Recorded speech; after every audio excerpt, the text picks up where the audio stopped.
Are you searching for a deeper understanding of your faith? Inspiring Philosophy is your go-to resource for exploring the rich tapestry of Christian thought.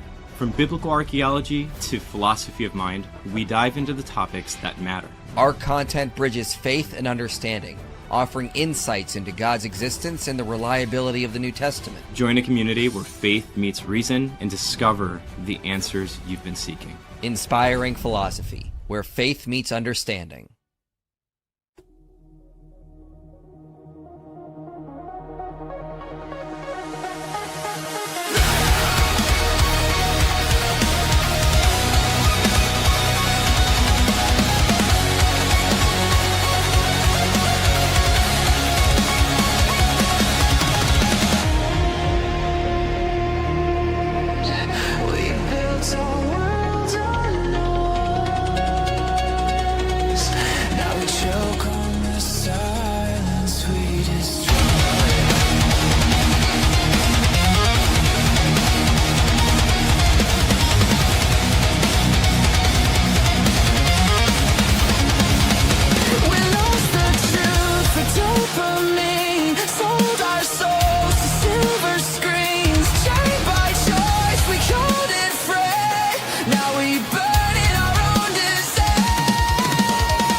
Erase the name.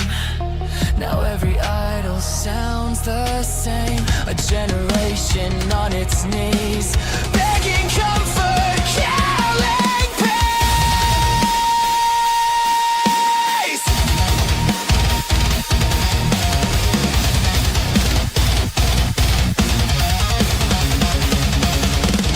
Oh, this is the price of pride, dancing while the truth just dies. We fear the cross, embrace the chain. Our freedom's just another cage.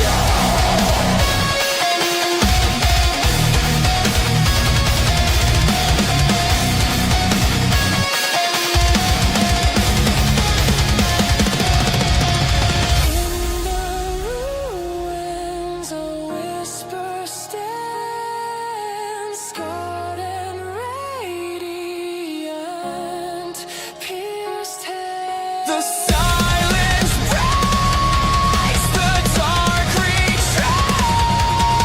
The king returned and thunder breaks.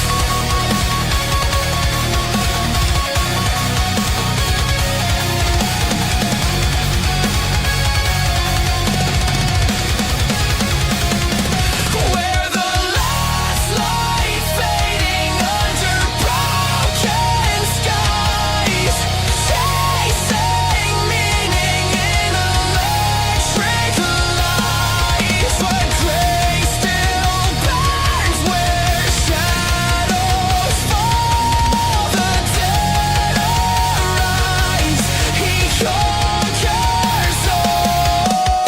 Take one last breath before the dawn takes back the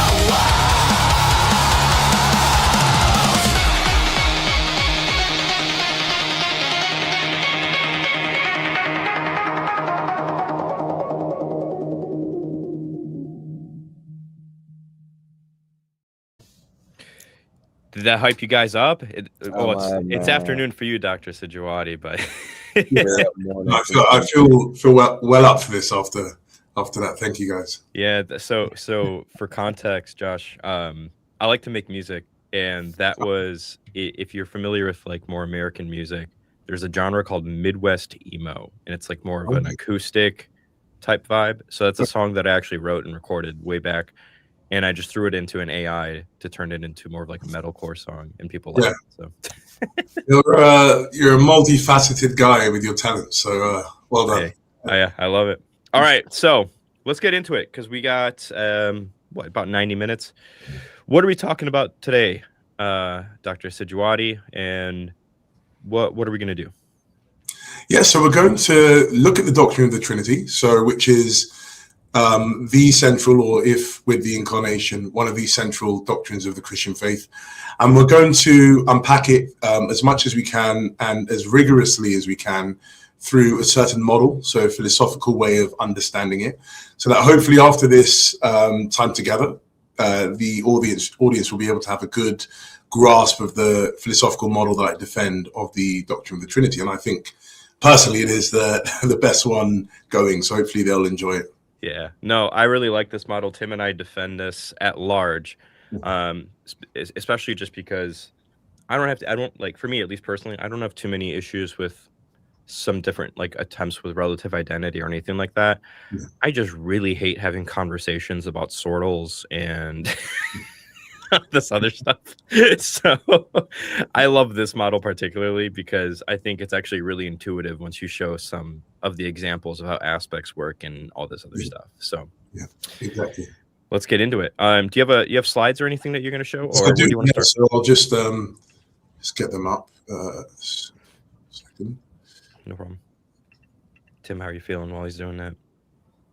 How am I feeling? I'm feeling great, man. I feel like you told me you got like 3 hours of sleep because you're over at Bless God Summit. Yep. Yeah. I'll be good. Yeah. Sounds good. All right, man. All right. Well, Josh, the stage is yours. So great. If Tim and I have some questions or anything like that, or if we see something in a chat, and people have a question, are you okay if we just kind of cut you off? Of course, yeah. It's an open forum, so please come in at any time. Say for clarification, pushback, or anything that you want to further highlight. Yeah.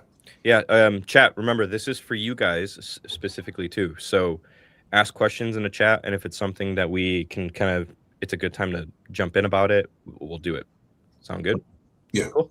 Go ahead. Perfect. All right.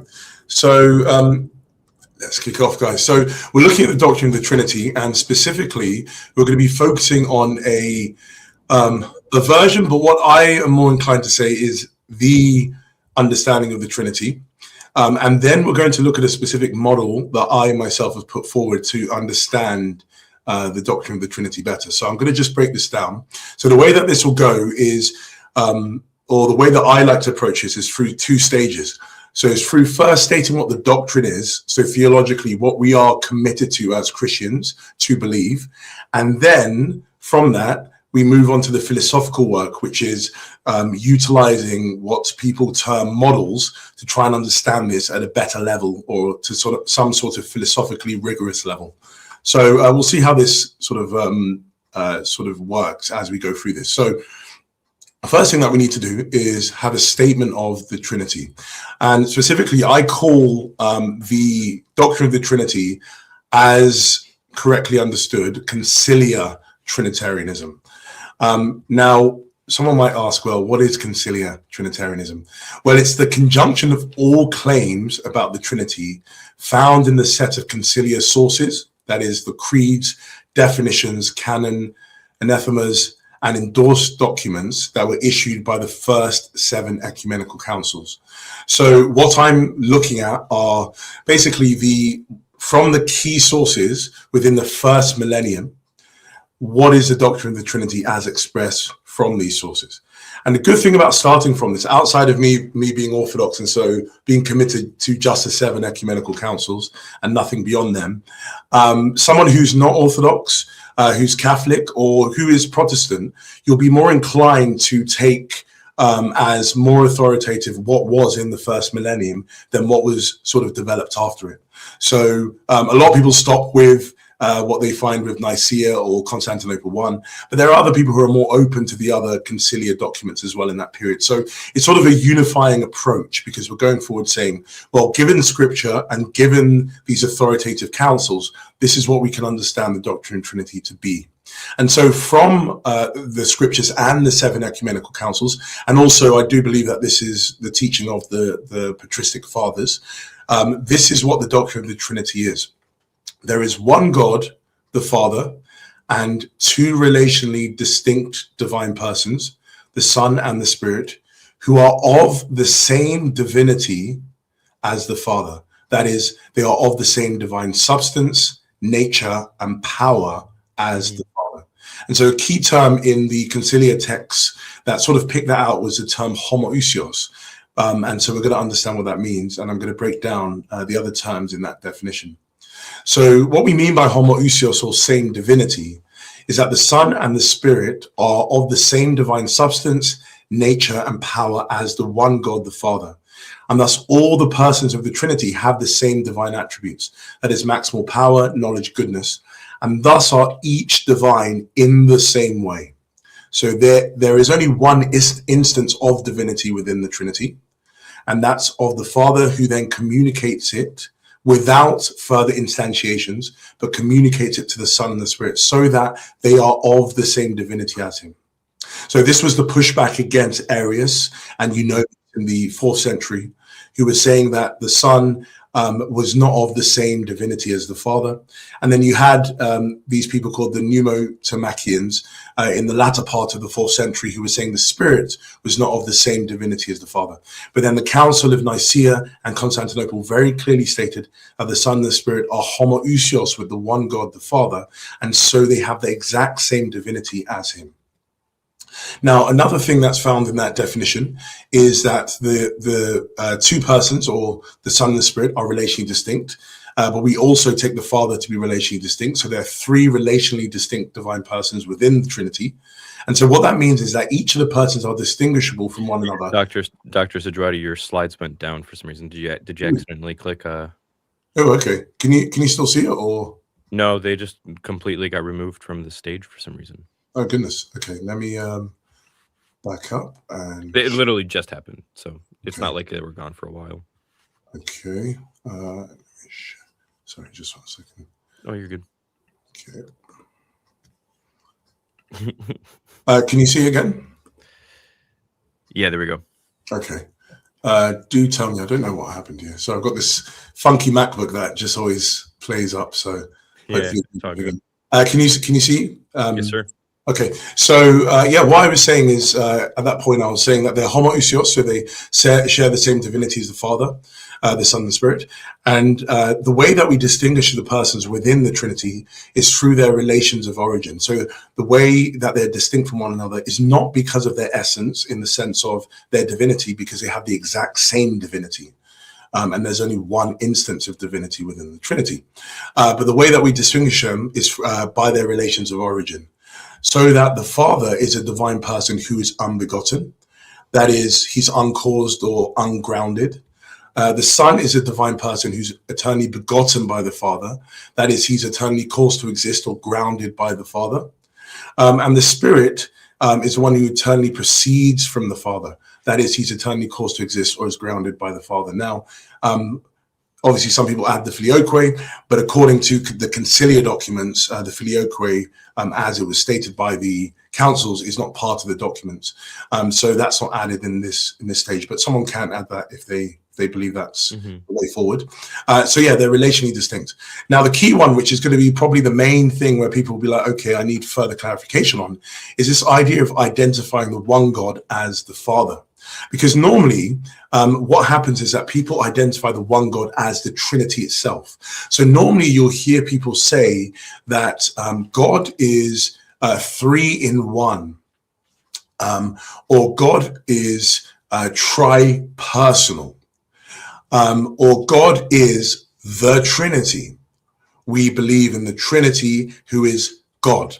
And so when they use a term, sometimes they'll be using it to refer to the 3 persons together or collectively. And so they'll say God is a tri-personal being.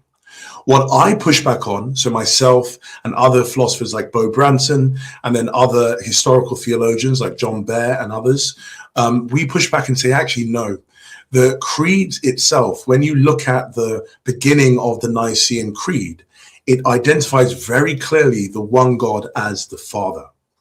So when we say that, when we use the term God generally, and when we use the term the one God, we see that as being the term that picks out the Father and the Father alone. And I'm going to unpack this a little bit more just to help people understand this.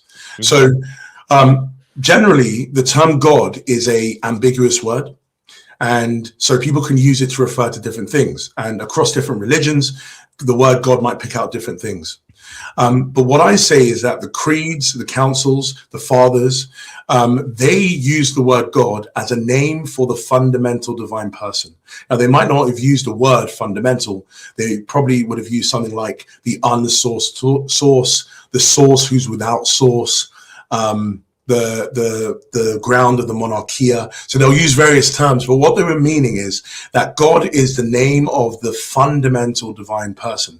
Now, fundamental just means, within sort of contemporary terminology, the ungrounded being. So the being who's not grounded by anything else, but grounds everything else. So it's ungrounded, but grounds everything else. That's what we mean by fundamental. Yeah. Yeah. Quick side question there, Dr. Sijuwade, because Tim and I have run into Muslims recently who will say stuff, who will contest the idea that the word God is not a rigid designator. And Tim, you and I would say something like God is a rigid designator when it's used as a proper name. Yeah.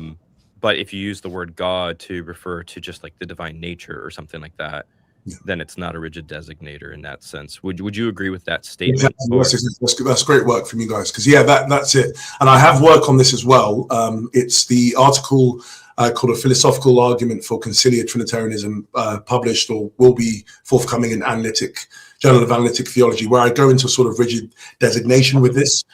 So if anyone wants to look, it's already on my academia page. But yes, I completely agree with you. It depends how you're using that word, because again, someone might say the word the word brown isn't a rigid designator because, well, you're using it as an adjective, but sometimes it can be used to pick out if someone was called brown, then that would be a name, and so you'll be using it in different ways. So it depends how you're using the terms, and so that's why I start off at the beginning saying that the word God is ambiguous. So you need to precisify what you mean by the word God when you're using it. And so, yes, exactly as you're saying, it can be used as a rigid designator, and the way that we're using it is in that specific way. Awesome. Your slides went down again for some reason. Oh, sorry, I hope it's not going to be doing this the whole time. Oh man, Mohammed's just let's see. Oh no. It might be that I have to, because I'm on slideshow. It might be that I have to get off slideshow. I don't know. When I'm having up, can you still see that? Okay. Yep, it's back up now. You won't go down again. If not, I'm going to have to sort out maybe. Somebody in the chat said, "Great, getting told great job by Sijuwade. He has to feel awesome." It does. It does feel very good when I get a compliment or an affirmation from you, Josh. Okay, so so fundamental divine person means a divine person that is the explanatory stopping point of all reality. So when we use the word God, we're using it as the being that's the explanatory stopping point. So that's the way that the word is being used. So as the Father is the only divine person in the Trinity that is fundamental, that is, he is the one who's the ungrounded, uncaused being. And that's what we already established by his relational distinction. He's the unbegotten one. So he's the only one who can be termed fundamental. So that's why then we use the word God as a name for the Father, because again, it picks out the fundamental divine person, and he is that fundamental divine person. So he is referred to as the God, or God in that sense. And this is the key thing, because that people don't get this mistaken or maybe clipping certain things, is because yet even when we say that the Father is God, we still say that the Son and the Spirit are equally divine with the Father, and we've already established this. They are divine in the exact same way.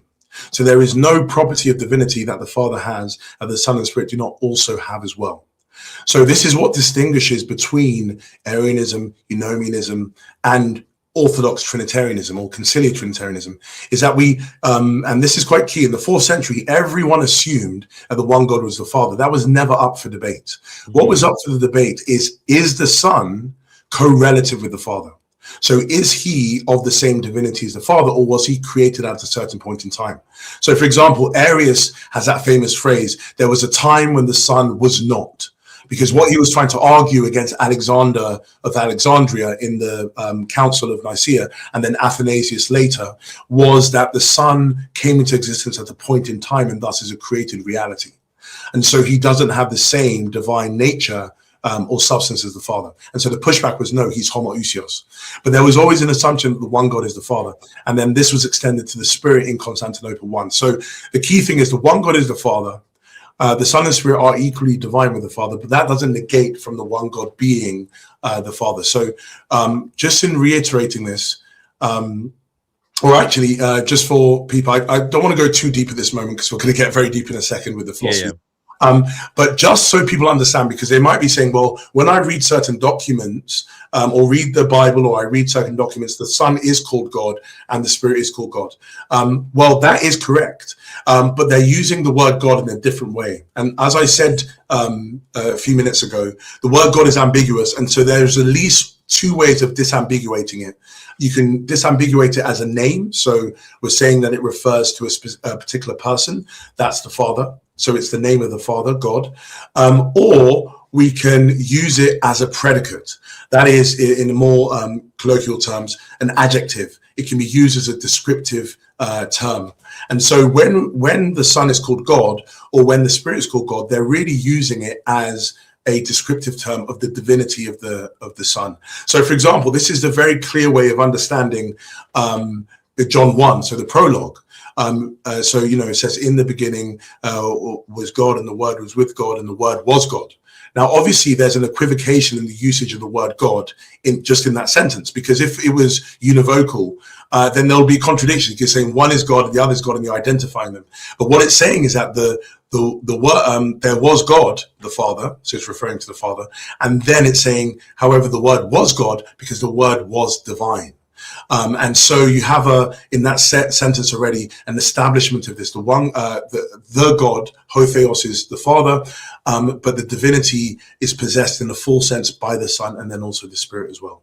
Are there any questions at this point for you guys, or would you like for me to? So, I mean, there's questions that we. Okay, well, let's do this one, I guess, just to get out of the way. Josh, what's your max bench, and what split do you? Yes, I actually don't know my max bench because I train alone, so I don't have a partner. So I imagine it's over 200 and something, but I don't know because I'm having to use like assisted like machines and stuff like that. So I use this sort of bench machine. So it's not like one of those ones. It's the one where you actually line down to replicate the bench, and I'm well into the 200 kgs with that. And so I think my bench, if I was to test it, will be over 200 and something kg. But yeah, I just, because I train alone, I'm sort of this lone wolf in the gym with my headset, my earphones in, and just training and pumping it out. So I don't really know. So it's a bit too dangerous if I went under it the weight. But I imagine it will be over 200 and something kg.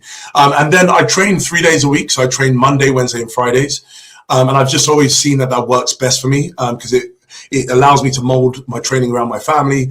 It doesn't allow me to be too much in the gym, but I can still do a lot of heavy weights. So I do spend a lot of time in the gym. So it's about 2 hour or so session that I do. And I get in quite early. So I get in around 4 a.m. into the gym. I start my day in that and then just push off from that. But it starts the day off well when you're in Definitely my does. Yeah. Awesome.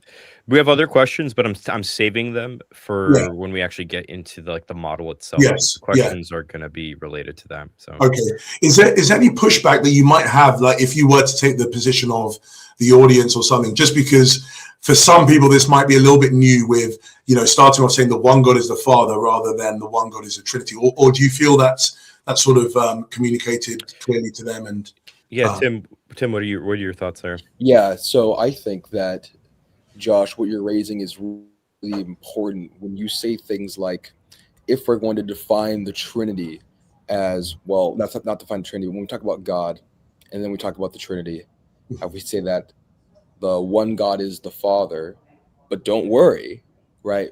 Because the Son and the Spirit, the two divine persons, right, are fully divine, like you were saying, right, have the same divinity as the Father. That should quell the worries of people, right? Because ultimately, right, we're going to quell worries about subordination on the table, right? Where you talk about lesser godness or creatureliness, so Aryan worries and things like that. Yeah. So I think right off the bat, the way in which you define it, hey, listen, we have the Father who's rightly identified as the one God, but don't worry, because that doesn't make the Son or the Spirit any less divine. And here's how. And it's just a formulation by which you're speaking. And so for people who are egalitarians about their Trinitarianism, either by maybe it's intuitive to them, or that's just kind of one way they've put it, right? It's no different than saying someone who wants to say, oh, there's one divine nature or there's one divine essence, and the Father, Son, and Spirit are fully divine in that essence. All you're saying is, okay, well, let's just take the focus off of all three at first, put the focus on the Father, but don't worry, the Son and the Spirit are fully divine in the same way the Father is fully divine. And any distinctions that we bring in thereof have nothing to do with their substance from that point on. Would that be kind of maybe some worries you think might be kind of raised if they hear that? Yeah, I think so, and especially the one that you said about subordination, because that's the one that you'll hear a lot of people say. Doesn't sound like subordinationism. Something to be clear at the beginning is, again, it's a bit annoying to say this, but with a lot of terms in theology, the way that they're used has been quite ambiguous. So subordination just means lower than, but you need to say lower than relative to what? So, for example, every Trinitarian is going to be committed to some form of subordination, because every Trinitarian, not including William Lane Craig and others, but every conciliar Trinitarian who affirms the Nicene Creed, the Constantinopolitan Creed, is going to say that the Son is eternally begotten of the Father. The Spirit eternally proceeds from the Father. So there is a certain type of ordering such that the Son it eternally comes from the Father, and so does the Spirit. So that's going to be a certain type of subordination. Specifically, what I term that one is a relational one. So there's going to be a relational subordination, because the Father is the one who generates the Son, and the Son does not generate the Father. The Spirit is generated by the Father, and it's, vice versa. It's not the Father doesn't generate the Spirit. The Spirit doesn't generate the Father. So the key thing is that there is going to be a relational subordination in the Trinity. You have to affirm that if you affirm the Creed. And even the scriptures, where it's the Father who sends the Son, not the Son sending the Father. So there's going to be that type of relational subordination. The one that you want to escape from, and which the Creed argues against, is an ontological subordination. And I've already clearly stated there is no ontological subordination, because the only way that you distinguish the persons is through their relations. That's it. Not through their ontology, not through their nature, because they have the exact same divine nature, the exact same divinity. So Arius and Eunomius, again, they were trying to say ontological subordination. The Son has a different divinity from the Father. What the Cappadocians and Athanasius were pushing back on was no, that he has the exact same divinity, yet we still maintain the monarchy of the Father. The one God is the Father. So just the key thing, people throw around the term subordination, but they're not very clear what they mean by that, because I'm very clear in the definition. There is no ontological subordination, even if you're affirming a relational one. Last thing for this, for someone who might still be, this is all buzzing in their head with this idea of subordination. Think about it like let's say you have a father and a daughter. There is going to be a ontological equality between them, but a relational subordination, such that the daughter is relationally subordinate to the father. And we see this played out in the home. If the father says, go and tidy your room, the daughter can't turn around and say, no, you go and tidy your room, Jim or whatever. So that's going to be strange, because there's a relational ordering such that it's the father who has the will being done by the daughter, because he's the one who generated the daughter.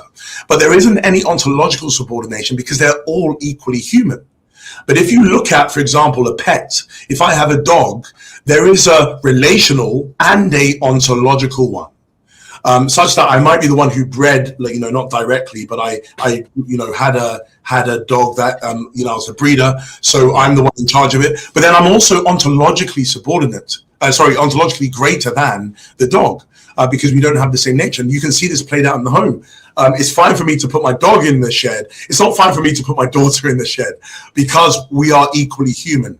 And that's the same way in the Trinity. The Son and the Spirit are equally divine with the Father, have the same divinity, even though there might be a relational sort of ordering of the Trinity.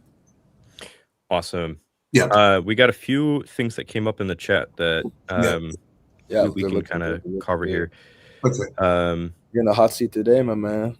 No, this is good. I'm used to this point now. So I already answered this in the chat a little bit here.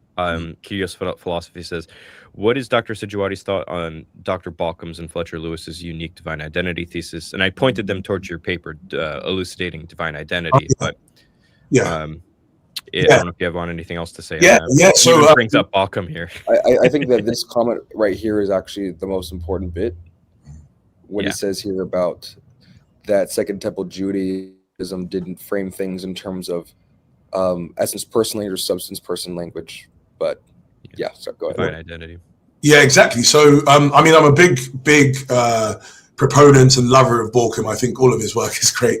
I don't think I've read Fletcher Lewis, but I think I might have encountered him when I was doing research on that type of thing. That was the first article I ever published, was on divine identity, because when I read through his work on like this idea of divine identity, it was just mind-blowing for me. It was just actually reorientated a lot of my thinking about the way the Second Temple period saw the notion of divinity and things like that. So I fully affirm it. I sort of would take it in conjunction with the work of Larry Hurtado. So Larry Hurtado has been a very influential person for me as well. I think he's done great work, and a lot of his work unfortunately has been used a lot by Dale Tuggy to sort of, push back at Christians and say this, but actually it fits perfectly with the view that I'm affirming, because Tuggy tries to sort of push along this idea, well, the one God is the Father.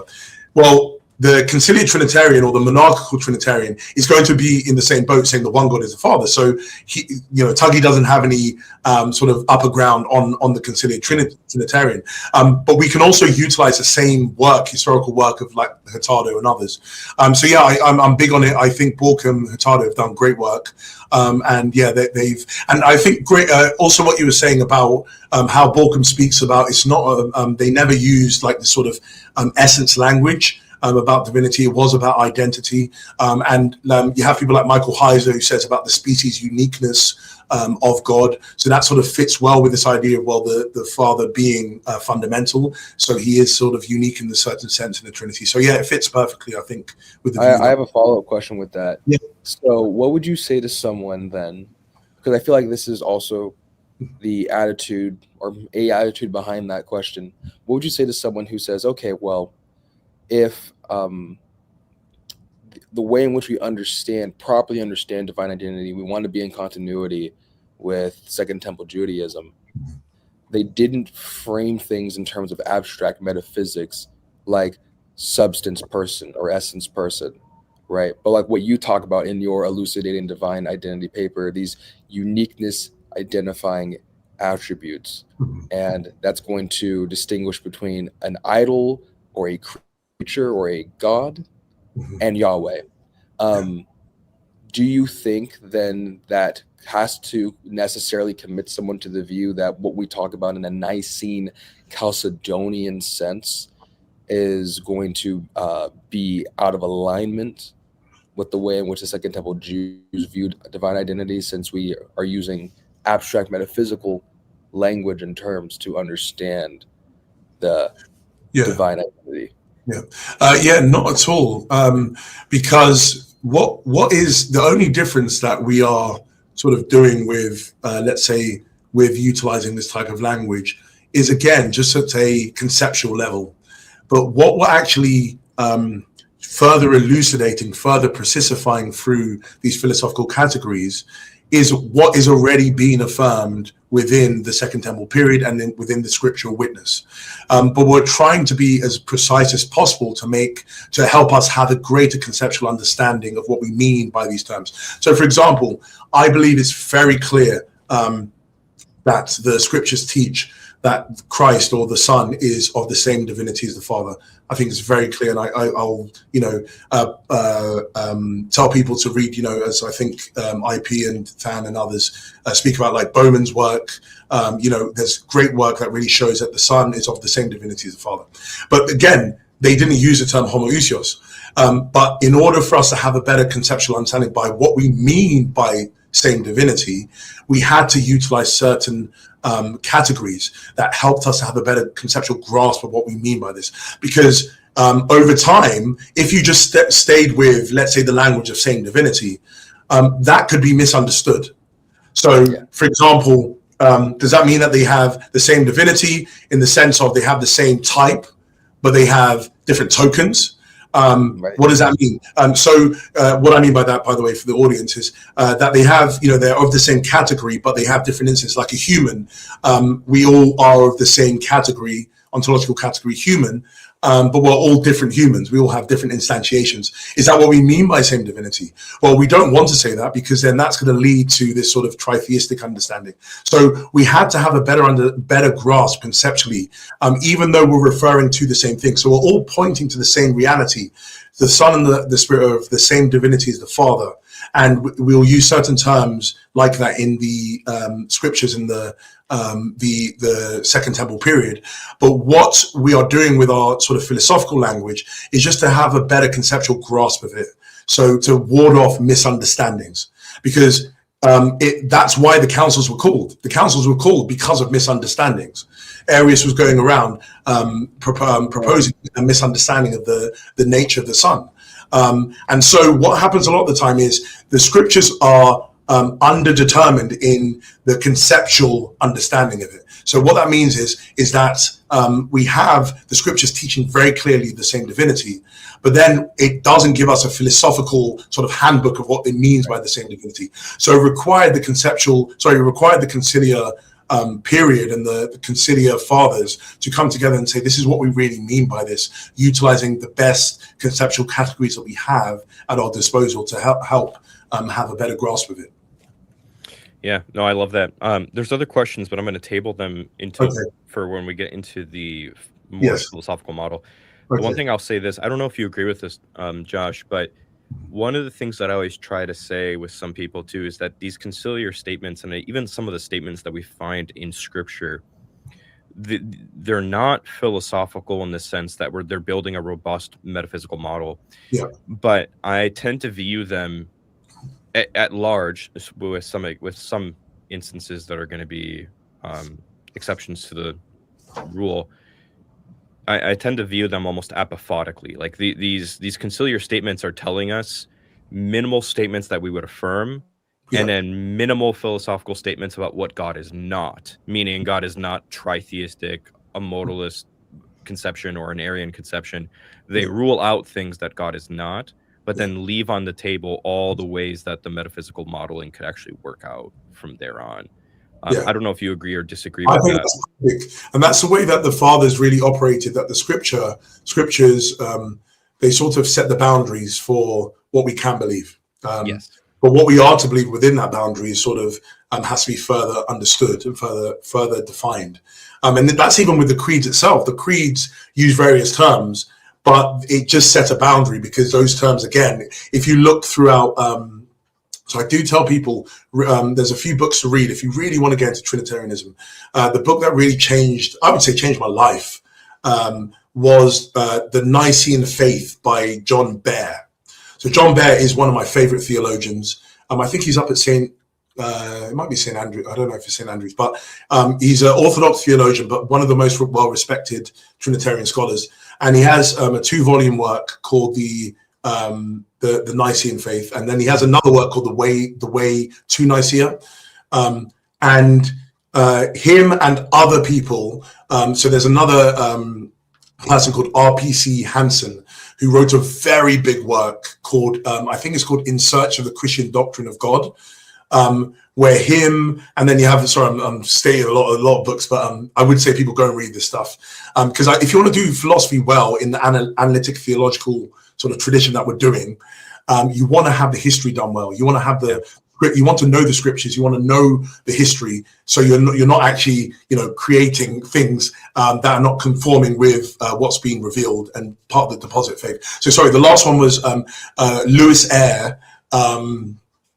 Oh my gosh, it just left my mind. Nicaea and its Legacy, I think. So you have these 3 books: the Nicene Faith, In Search of the Christian Doctrine of God, and the Nicaea and its Legacy. And those are some of the best works on that 4th century period. And you can see that even after Nicaea, as it's very well known, it didn't settle the question. There was massive amount of debate, massive amount of other councils up until Theodosius I declared after the Council of Constantinople I that this is the faith of the empire going forward. And so just what I mean by this is that the Nicaea set its boundary saying you cannot be an Arian, but then within that you have to then have further precisification, what we mean by the Orthodox faith without becoming an Arian. So anyways, yeah, I agree with you. I think it's very clear that the scriptures, even the creeds themselves, set boundaries. And this is why it's exciting to be in philosophy, because you get to be part of that sort of trajectory of work of being able to help people to precify these terms using our best analytic tools and so on. Awesome. Well, let's keep going into the aspect. I think you're ready. Are you going to go into the aspectivalist? Yes, I am. Yeah, that's so. Just give a disclaimer at the beginning.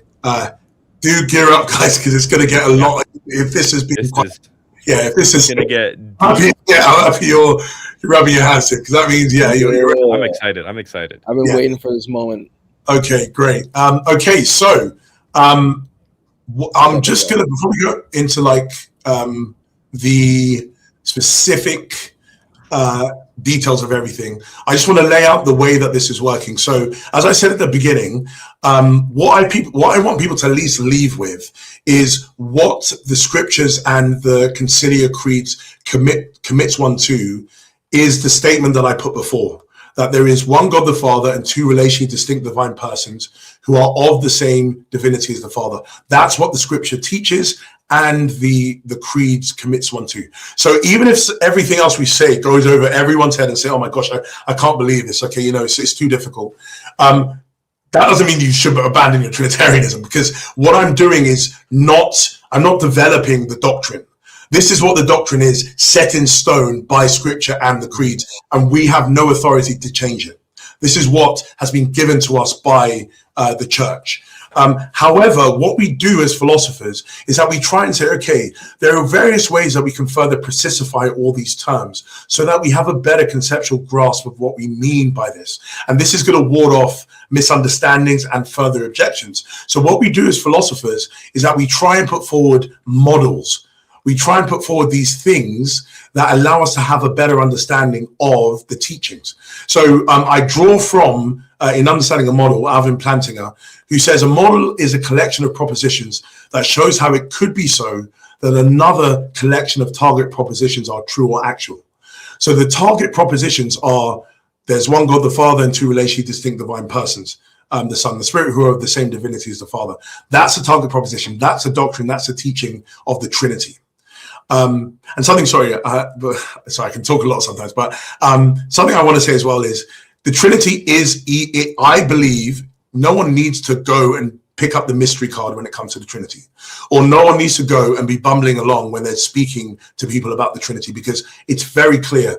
You can even understand this like a bumper sticker and learn it. There is one God the Father, 2 relationally distinct divine persons, the Son and the Spirit, who are of the same divinity as the Father. That's the Trinity. Okay. However, if we want to further unpack this, we then put forward these models that show us how this target proposition or propositions can in fact be true, or how they are possible. So that's what I'm going to be doing. And so what I put forward is what I call conciliar aspectivalism. Okay, that's what the model is. Now, sorry, for some people who might have asked in the chat as well, how is this different from monarchical Trinitarianism? How is this different from monarchical aspectivalism, which is another term I've used before? They're exactly the same things. I just changed the terminology. The reason why is because I feel if you go with the term monarchical Trinitarianism, you're saying that this is another view on the table, along with social Trinitarianism, Latin Trinitarianism, relative identity Trinitarianism. What I'm trying to say is, no, that's not the way it is. Monarchical or conciliar Trinitarianism is the teaching of the Trinity. Okay, so I don't buy into what Dale Tuggy says and others says. There are many different versions of the Trinity. No, there's just one version that the Scripture and the Creed give us. And that's what I've stated already. And that's why I call it conciliar Trinitarianism, because this is what the teaching that when we gather together all the teaching about the Trinity in the Bible and all the teaching from the creeds and the other documents in the first millennium, this is what we can distill down to say this is what the Trinity is. So I prefer to use the term conciliar Trinitarianism so that people understand I'm actually just defending one view of the Trinity, which I believe is the view of the Trinity in the first millennium. So I've just changed terminology, but if you like monarchical, you can still go with that. It's not a big problem, but it's just a change in terminology. But then also my own model itself is called conciliar aspectivalism. So we have conciliar Trinitarianism, which is the doctrine, and conciliar aspectivalism, or you can just call it aspectivalism if you want, which is the model. Okay, so they're two different things. So you have to take the doctrine, conciliar Trinitarianism, but you can if you like the model, great, and I think there are great benefits for it. But if you don't like it, you can cash out conciliar Trinitarianism maybe in a different way, and that can be further work to do. So just keep that in mind here. Yes. Yeah. I'm really glad you made that distinction, because Yes. I think that's a distinction that people consistently get tripped up on and don't make, because Tim and I always run into people thinking that the metaphysical model that you have and defend is identical to the conciliar Trinitarian model. Yeah. And Tim and I have been shouting for a very long time at this point, going, you don't understand. So awesome. I'm so excited. And it's something which is well known in analytic theology already, that doctrine and models, there's a distinction already. And so and this is something that people will probably see a lot more in when it comes to atonement theories, that we have the doctrine of the atonement and we have different theories of atonement. So it's the same type of thing. So this is just one model that I'm giving. I believe I like the model, but the one you have to be committed to. And if you want to leave with anything, leave at least understanding what the doctrine is. That's why I wanted to spend a bit of time on it. Okay, so just going back to this, please tell me if any time this comes off, because it might happen again with this laptop. I will, don't worry. Yeah. So, okay, so that's the statement that I said before.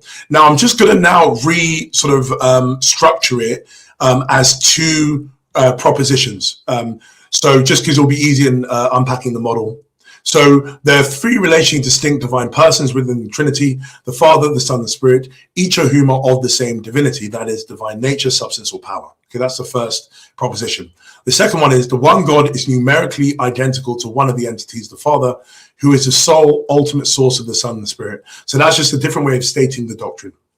Now, when we then put forward the model, what we're doing is that we're further precisifying this through philosophy, through using various tools and concepts from philosophy.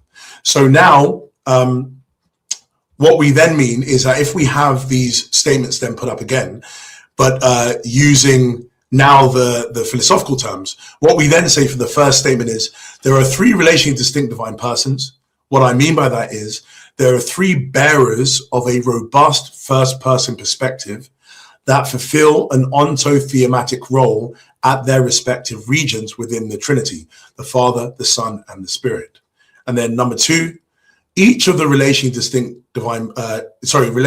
persons is a location-specific aspect that is numerically identical to the one multiply located trope divinity. Now, I imagine 99% of people in that chat, what is going on? Yeah, we'll get into all of that. Sci-fi channel or something, a sci-fi, video. Yeah, so all of that is going to be garbled stuff for people at the beginning now. But the whole point now, what I'm going to do is slowly go through everything, all of those times you got to understand it, and we'll revisit this. Hopefully at the end of this, people will understand this. If you don't, probably my university should sack me as a teacher, because that's my whole role, trying to teach you this stuff. So, okay. Oh yeah, sorry, I didn't put yeah, sorry, I made actually in the two statements now, they get expanded into a third one. So the one God, the fundamental divine entity, the Father, who is the sole ultimate ground of the Son and Spirit. So again, all these terms are going to be unpacked. So let's move on to this. All right, the first thing we need to understand is something that appeared was the term trope. Now, this is something which has played a massive role in my philosophy. It's part of my ontology. If people want to have any questions about that, I'll be happy to say how it fits with everything else I affirm. But trope theory is a big thing within my whole philosophy of religion, because it plays a big role in a lot of things I do in natural theology, arguing for God's existence, but then also in the doctrine of the Trinity. Okay, so a trope, so an entity is a trope if it is an abstract, particular nature of a modifier or module kind. So I'm going to now break down what that is. So trope comes up a lot in maybe colloquial language, but whatever colloquial understanding you have of a trope, just remove that at this moment. Because what we mean by a trope is an abstract, particular nature. That's what it is if you're defining it. And there are two types of tropes. Now, what we mean by abstract is that it does not comprise the entire location. So a trope is abstract, not in the sense of abstract that we normally mean, where it's non-causal, it's causally inert, it's non-spatio-temporal. So we don't mean abstract by, like the Platonic forms and stuff like that. We don't mean that. What we mean by abstract, when people who are trope theorists were using this term, what they mean is that the entity that is a trope does not take up its whole location. So what they mean by that is that a trope is going to be able to be found with other tropes. So the way tropes have been understood a lot of the time is within the particular / universal discussion. So when you're talking about universals and when you're talking about particulars, this is where tropes come in. Now, let's say you have the universal of brownness.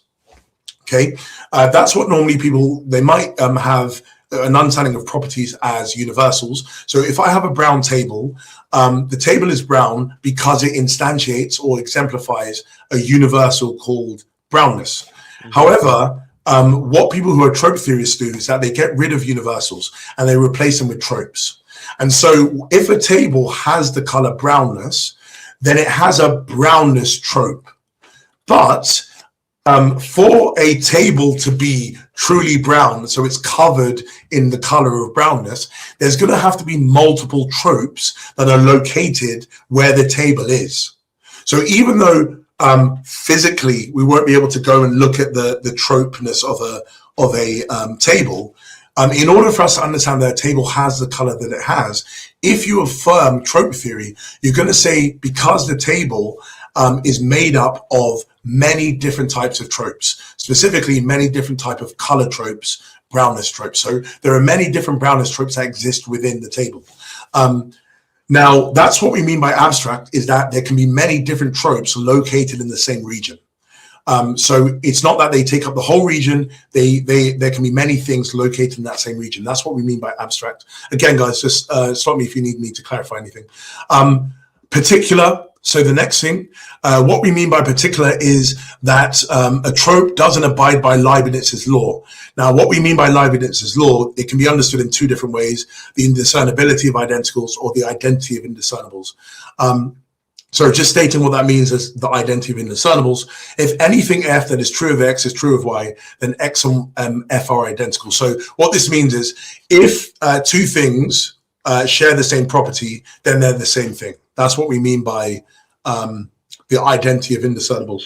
The indiscernibility of identicals is that if X and Y are identical, then they share the same properties. But with the identity of indiscernibles, you flip it and say, if X has Y if X has F and Y has F, then they're the same thing. Now, what we then say is tropes, they can have the same quality without being the same thing. So a brownness trope, each brownness tropes that make up the table are not numerically identical. They are qualitatively identical, but they are not numerically identical. They're numerically distinct. So tropes are particular in the sense that Leibniz's law fails to apply to them. Okay. And then the last one, I added powerful, sorry. The last one, sorry, is nature. And just what we mean by nature is that a trope is identical to the character that it has. So a brownness trope is identical to its brownness. Redness trope is identical to its redness. So there's nothing more to the trope than whatever character that it has. If it's a weight trope, if it is a color trope, it's going to be identical to whatever that thing is. And then last one here, which I added here, was powerful. Tropes are normally seen to be the things that cause change within reality. So, for example, a lot of people who affirm trope theory, they would say that the reason why, for example, color has the effect that it has upon ourselves is because it's comprised by color tropes. So if a flower is a red flower, the reason why I can see the petals is because the redness trope is causally related to me. So I'm in a causal relation to that trope. So anyway, the key thing is tropes can do things within reality. So they have powers to be able to do things such as causing things like causing me to see the color. So anyway, a trope is abstract particular nature, abstract in the sense of not comprising its entire location, particularly in the sense of being able to be an entity that can have duplicates, qualitative duplicates, and then it's a nature in the sense that it's identical to the character that it has, and it's powerful in the sense that it can cause things. All right, now, given that we have tropes as abstract particular natures, we then have two different types of tropes within the literature, which is you can have a modifier trope and you can have a module trope. A modifier trope is a trope that is not self-exemplifying. So it's a property. So what I mean by that is it's a type of thing that doesn't have the character that it bestows upon something. So, for example, let's say that you have a weight trope. So in order for a table to have the property or the characteristic of weighing, let's say maybe 5 kilograms or whatever, it's going to have a 5 kilogram trope, or at least let's say 5 tropes that are 1 kilogram. However, the trope that is 1 kilogram isn't 1 kilogram itself. It bestows the weight upon the object, the table, but it itself doesn't have that character. So that will be a modifier trope in that it's a property of the object that has it, but it doesn't have the character that it bestows upon that object. Now, a module trope is a different thing. It is a particular object that is self-exemplifying. So what we mean by that is that it has the character that it bestows upon the object. So I'll give you an example of a module trope, something like a hotness trope. So if I was to touch my hand on a stove and I burnt myself, the reason why I burnt myself is because of the heat trope or the hotness trope of the stove. But the key thing is the hotness trope is hot itself. That's the reason why I then get burnt. So the key thing is that there are different types of tropes. Some are properties, so that they bestow a character on a specific object, but they do not have the character itself. And some are objects. So the key thing is some tropes are not properties, they're actually objects. There are things that can cause, and they're self-exemplifying. So given this, what we have is that we have two different types of tropes. A trope is an abstract particular nature. It can be either modular or it can be a modifier. Okay. I don't know if there's any clarification at this point, or I can move on. No, I think we're good. For sake of time, we kind of keep going. We have one quick. Okay. Yeah, it's not super important going through everything. I just wanted people to get a grasp of what a trope is. But for the model of the Trinity itself, it's not super important that all nitty gritty of it. Yeah. Right, because spoiler alert, I guess. Like we're working off of a module trope. Yes, exactly. Understanding when it comes to the divine essence. Yes. I have one quick question here. I'm a bit confused on abstract here. Is it just meaning the trope isn't identical to the entity that has the trope? We kind of answered that, I hear, with the distinction between modifier and module tropes, but do you have anything you want to? Yeah, I mean, yeah, you can. There's an entailment of that, but it's more to do about the location. So it's just basically saying tropes they come together. So a trope, if you have one trope, it's not going to take up the whole table. So if you have a table and let's say it's covered in brownness, okay, so it's brown, it's not going to have just one trope that makes the table brown. It's going to have many tropes. So normally they use the term in the literature compresent bundle. So you have a bundle of tropes that are together to make up the whatever it is. But why this is important is because it's distinguishing it from a universal. A universal is just going to be one property that takes up the whole location of the object, such that the table is going to be brown because of it having one universal. But with a trope, you're going to have many tropes that come together to make up whatever the thing is. So it's not, if I'm honest, they'll hopefully, not hopefully, but I wish there was a better term than abstract, because the way that we use it now is very different. But D.C. Williams, who was like the main proponent of trope theory, and then Keith Campbell after him in the philosophical literature, they just sort of stuck with abstract. So yeah, it's just not very helpful, but they meant by it something different than what we use. But it just means that it doesn't take up the whole location of whatever the thing is. Awesome. Yeah. No, that answers that question, I believe. So let's get back into it. Okay, perfect. All right, so now let's move on to applying this to a theological context. So divinity. Now, key thing. I'm not going to use the word God for a very long period until the end. So I want people to just park the term God for a second. What I'm going to be using now is the term divinity. So I'm going to be referring to this thing called divinity. So divinity is a trope, okay? It's what I call a maximal power. That's the term I like to use now at the moment. Before I was using a lot of omnipotence, but you can use whichever one you want if you like omnipotence over maximal power. Let me just go with omnipotence. Divinity is an omnipotence trope.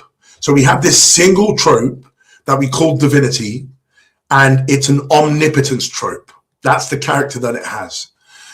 So it's abstract in the sense that it doesn't take up the entire location that it's located within. If someone has a question why that's important, I can tell you why later with the Trinity. But it's abstract in the sense that it doesn't take up its entire location. It's particular in the sense that it can have qualitative duplicates. It's powerful in the sense that it can affect change. But why we call it omnipotent is because it's maximally powerful. So even though many tropes can have powers, they're very limited in what they do. So for example, the redness trope can cause you to see red, and that's it. But when we say that divinity is an omnipotence trope, we're saying that it has power, but without limitations except for logic. So it can do really, the divinity trope can do anything. So it's an abstract particular nature that is powerful. But also it's a module trope. So divinity is a particular object. So we're actually putting forward one object. There's an object here that we call divinity, and it's self-exemplifying. That means that it has the character that it bestows upon, let's say, the Trinity or something. So divinity is an object, is self-exemplifying. The character that it exemplifies is power, unlimited power. That's what it has. I might not go into all of this, but you can derive all the other attributes of divinity from omnipotence, but it's not wholly important here. But just key thing that you keep in mind, we're talking about one instance of divinity here. So there's one instance of divinity, and it's one object. It's called a trope, and it's an omnipotence trope. That's a key thing. Okay, let's move on now. Oh yeah, so just so understand what I'm doing, I'm looking at the philosophy first, and then I'm applying it to the theology. Yes. So we looked at trope theory, then we applied it to the theology. Now we're going back to the philosophy. This is probably where people will be saying what's going on with their minds, but then we'll apply it again to the theology. So, and to ease your concerns, Josh, too. Yeah. as we get feedback later on from this, Yeah. and we have people that want to different things explicated a little more, that's where Tim and I can do a stream or a video explaining Yeah. some of these Yeah. concepts even more, or you can come back and Yeah, I can always come. I'll be more than happy to do that. Yeah. Okay, so now moving on to the next philosophical concept. So we've established trope. So divinity is a trope, single object, self-exemplifying a power. Now we're going to look at this concept of multiple location, which is very important within my model. Okay, so just defining what we mean by multiple location. An entity is multiply located if there are two or more distinct regions in which that entity is located at. So I'll just change entity to X. So an entity X is multiply located if there are two or more distinct regions in that X is exactly located at. So there are two regions, let's say, and that same entity is located at those two regions. And I'm going to explain what we mean. So I'm using a specific term here called exact location. Now, if anyone wants to go deeper into this, there's a lot of complex stuff in just about location and multiple location in the literature. But I'm using one concept called exact location. So to be exactly located at a region R just means that X occupies R. So what I mean by occupies is that this region is not free of it. And thus, there are two things that are true of that entity at that region. It is contained in this region by each part of it occupying a sub-region of R, and it fills this region by each sub-region of R overlapping the occupied location of it. So I'm going to explain this through sort of an example. So with the first image you can see, what we have are two entities. So let's say we have object one. We have these two objects, and they are located in two different regions, region one and region two. Now that entity is not multiply located because let's say we have the gray object on the left, that's going to be in region one, and the gray object on the right, that's going to be in region two. But the key thing is we have these two objects being located in two regions. When we say something is multiply located, we're saying that there is one object that is located in two regions. So we're not multiplying objects. When we have the object, we have it just being located in these two regions, with it being the self-same object across those regions. So it's numerically identical across those regions. Now, what we mean, I just want to unpack what I mean by being contained and being filled. So being contained in a region just means that you take up that specific region. So for example, my body now and everyone else's body is going to fill up a certain region of space because my parts are going to be, located in each sub-region of region one. So if I'm in region one, my arm is in sub-region one, my body's in my torso is in sub-region two, my other arm is in sub-region three. So my body is contained in this region by all my parts being in that region. So my parts are not in another region. So if let's say across the room here, that's region two, my body isn't in region two, because all my parts are in region one. So that's what we mean by contained. But then what we also mean by filling is that my whole body overlaps every region. So it's not like my parts are disjointed. All my parts are all together in the same region. So we're using difficult terms, but it's just very intuitive. We just fill up regions. This might be an interesting question that will actually intuition pump people a little bit more too. Is how would the language change if I like chopped off your arm and threw it across the room?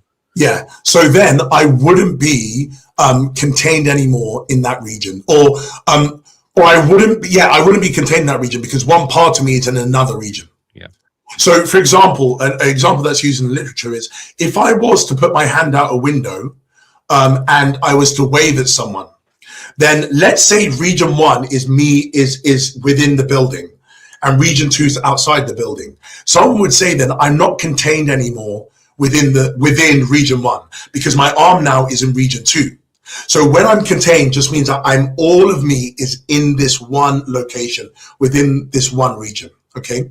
Now, normally individuals are only exactly located. That means they are contained and they fill one region. That's it. So I am contained and I fill one region. Than and Tim, you are all contained and fill one region yourself.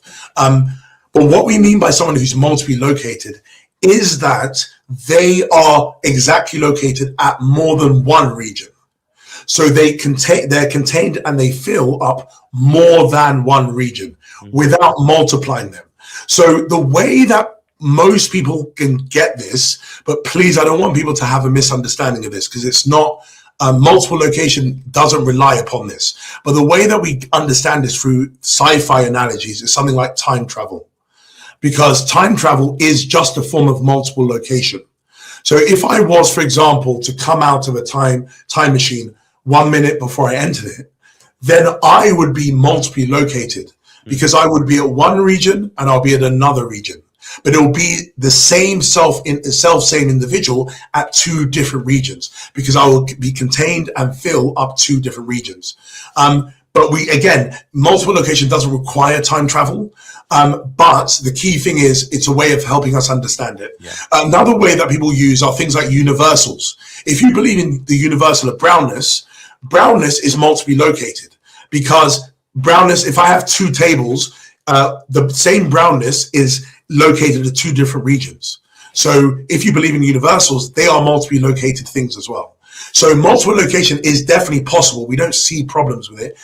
Even time travel, for most philosophers, they see it as logically possible. They just say maybe you can't change the past, like David Lewis said. But at the end of the day, multiple location is possible, and it's taken to be possible by a lot of philosophers. But just key thing that people understand is you have the same object that is located at two or more regions, but it's still the same object. That's the key thing at this point. But we don't have to go into all the sort of conceptual things. Okay, now applying this to the theology. So what I say then is that divinity is multiply located by being exactly located at three different or distinct regions: R1, R2, and R3. So let's say that there are three regions: R1, R2, and R3. Then what we have is that we have divinity occupying each of those regions. So divinity is contained in region 1 and fills region 1. It's contained in region 2, fills region 2, and is contained in region 3 and fills region 3 as well. So what we have is that divinity is the exact same thing. We still have just one object, but it's located in more than one region. So it's located in region 1, region 2, region 3. So very key thing for people to understand. It is not multiple instances of divinity within these regions. It's the exact same divinity, the one object of divinity that's just located in more than one region. The same way that, Tim, if you were to enter that time machine, it will just be the exact same Tim with the exact same DNA, all the same things, causal histories as you have, but you'll be located in more than one region. So that's it. Divinity is just exactly located in three regions: R1, R2, and R3. So that's what I mean by it being multiply located. Okay. So yeah, an image you can see there, sort of divinity, R1, R2, and R3, same divinity, just located in these three different regions. Okay, I will, just for sake of time, any questions before I move on to aspects? No, this is where I think the things are going to start clicking once people understand what aspects are. Okay, great. Okay, so now let's move on to the philosophy again. So we have now looking at this concept of aspects. So just defining what we mean by an aspect. An aspect is a numerically identical, actually, maybe I want to say this a little bit differently, so a little bit easier. An aspect is a way in which something is. Okay, that's the key thing at the beginning. It's a way in which something is. I'll leave the numerical identity for a second, but it's just a way something is, a way an individual or an object is. Okay, that's what an aspect is. Now, we can use terms to pick out aspects. So I'm going to use the term insofar as, but we can also use the terms like qua. So, for example, you might have seen this for people who, I imagine your audience, who will be a great audience and very well read, they would have probably stumbled upon this word like Christ qua divine, Christ qua human. Yeah. So that's sort of utilizing this sort of aspectival language already. So we already do it in our language, but we're just going to have a better metaphysical understanding of what we mean by this. So I'm going to be using the term insofar as. Okay, so now I'm going to give you an example just so people can understand this, and this will help people have a grounded basis for this. So let's say you have a person called David, okay, and I'm just going to read this story that I came up with a while ago. So David is an ardent philosophy professor, and is also a loving and faithful father of 2 children, Jacob and Melissa. Now, suppose that, firstly, David has an upcoming philosophy conference in which he's the keynote speaker, and due to other work commitments, has not prepared his speech yet. Secondly, suppose that David has previously promised that he would reward his children with a camping trip this upcoming weekend if they achieved A-star grades. So that's in England, that's like the best grades in their A-level results. And thirdly, suppose that Jacob and Melissa have both, in fact, recently achieved A-star grades in their A-level results. So in this story, it's a normal story for a philosophy professor. You've got an upcoming conference or paper to write, and you haven't done it. You left it last minute, and you've promised your daughter and your son that you're going to take them on the camping trip, and you forgot it, that you were going to take them on this trip if they do well. And as fathers, for anyone who's a father, you've probably done that. You promised your kid, come on, get the grade, and I'm gonna reward you. But you forgot that, a while ago when you gave them that promise. So, anyways, he's got to write this paper, but he's promised his children also that he's going to take them on this camping trip. So he has this tension now because he wants to write the paper, but he also wants to fulfill his promise to his kids. So he wants to write the paper, he wants to fulfill his promise. Now, what we have is something called a qualitative self-differing scenario. Because David, insofar as he's a professor, does not want to go on the camping trip. But David, insofar as he is a father, does want to go on the camping trip. So there is a tension within David because he wants to go but doesn't want to go. And it actually seems contradictory because he's saying, I want to go, but I don't want to go. So there's a contradiction here. Mm-hmm. But the way that we make sense of this self-differing scenario is by this insofar as phrase. David, insofar as he's a philosopher, doesn't want to do this. David, insofar as he's a he's a father, does want to do this. So it's not David unqualified that has the contradictory properties of does not want to go and does want to go. Okay. What we have is David, insofar as he's a philosopher, does not want to go on the camping trip, and David, insofar as he's a father, does want to go on a camping trip. Now, what we call is these things that, insofar as, those are aspects because they are ways in which David is.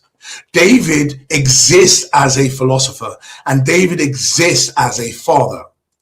And so the way that we can make sense of this is David, in his way of being a philosophy professor, has this attribute, and David, in his way of being a father, doesn't have this attribute, or vice versa. But the key thing is that in this scenario, David is numerically identical to each of these ways of being. It's not like David has 2 parts of him, like I have 2 arms.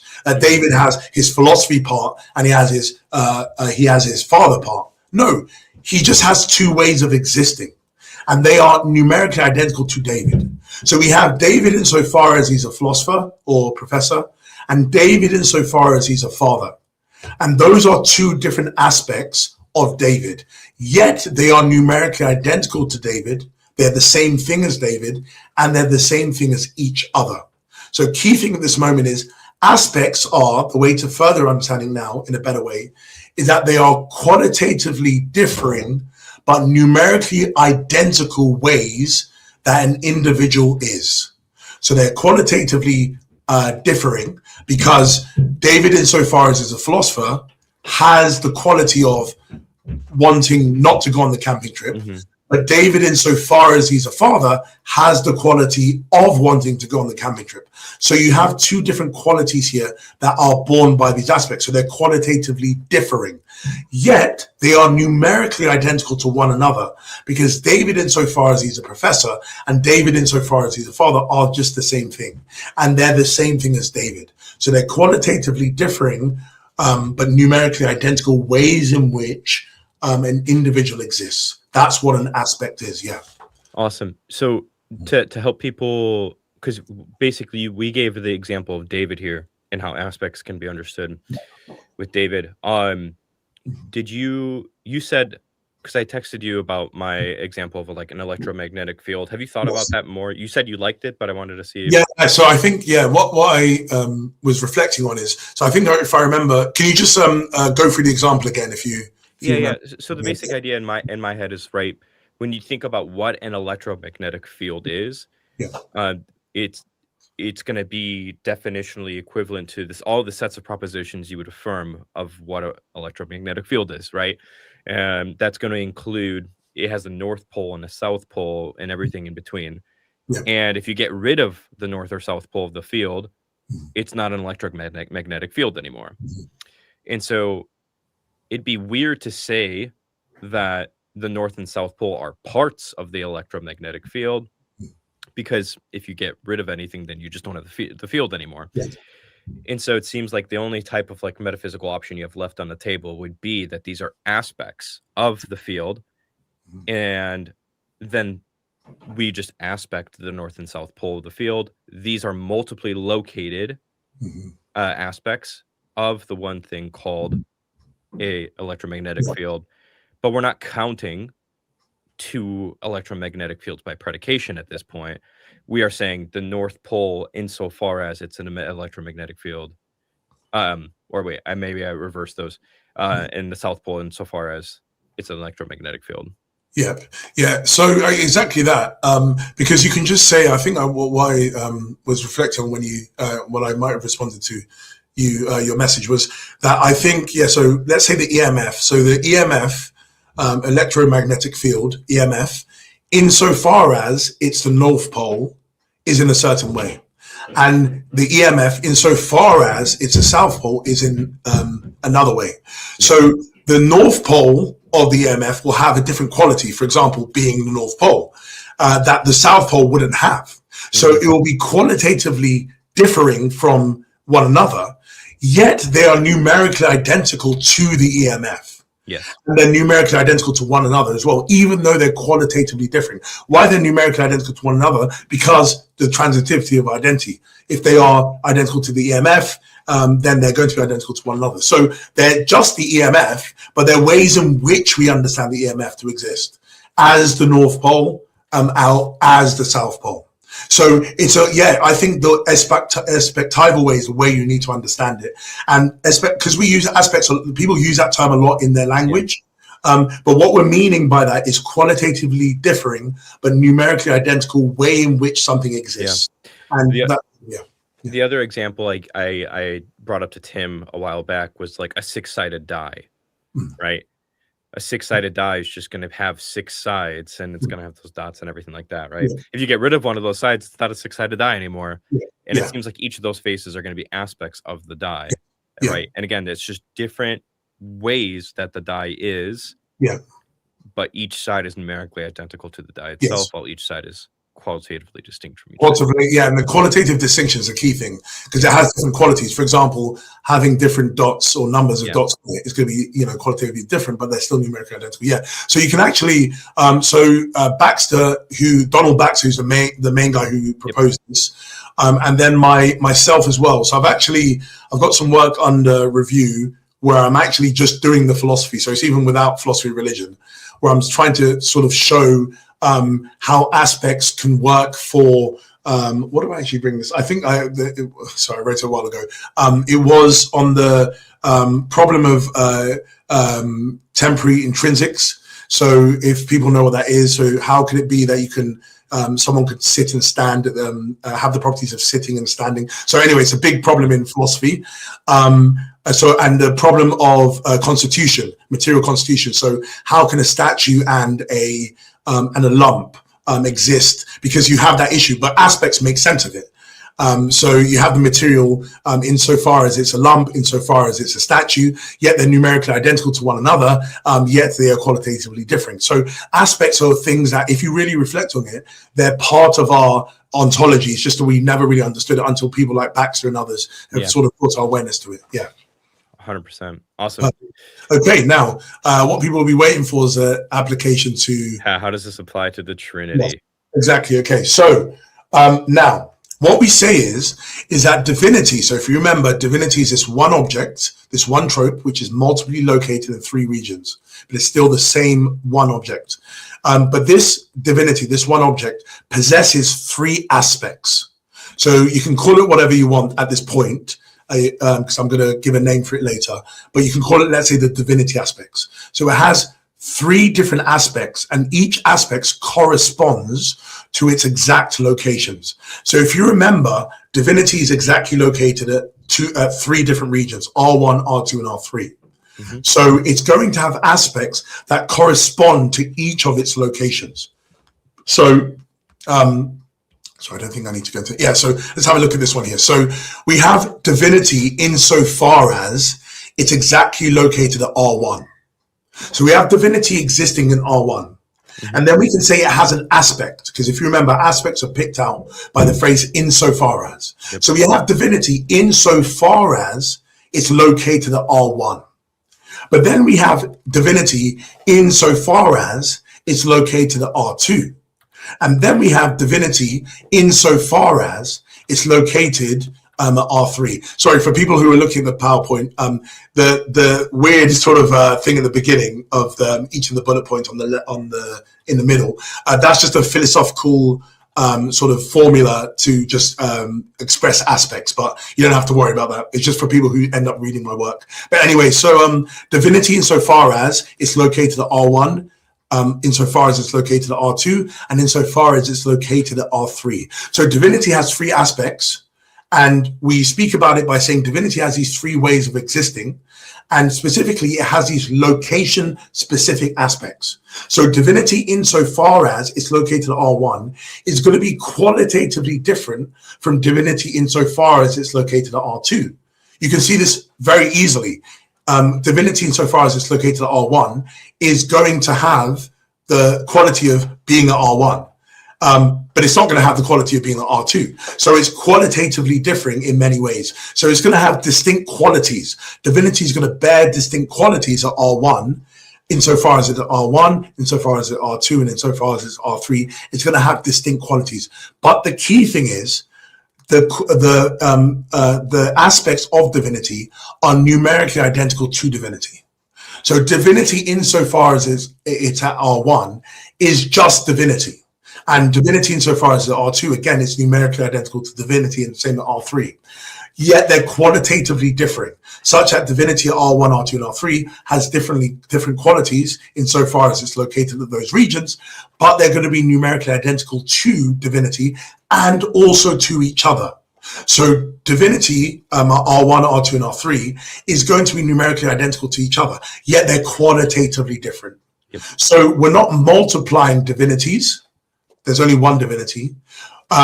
What we're saying is that there are different aspects of divinity, yet the key thing is those aspects are numerically identical to divinity and also to itself. So I'm going to show how this is very revolutionary at the end, because it's going to, I believe, it's going to show how you can have the strongest form of monotheism in whatever sense you understand it if you hold to this view.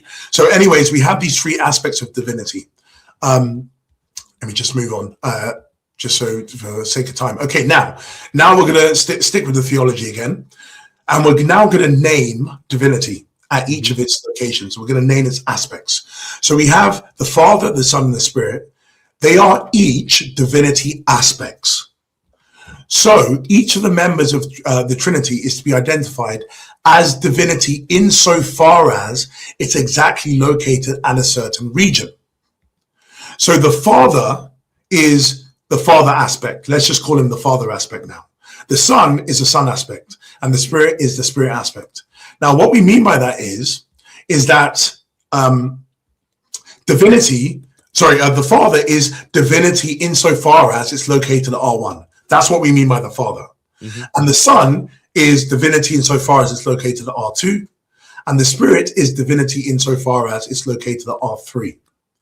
Now, the Father is a qualitatively differing aspect of divinity. The Son is a qualitatively differing aspect of divinity. The Spirit is a qualitatively differing aspect of divinity.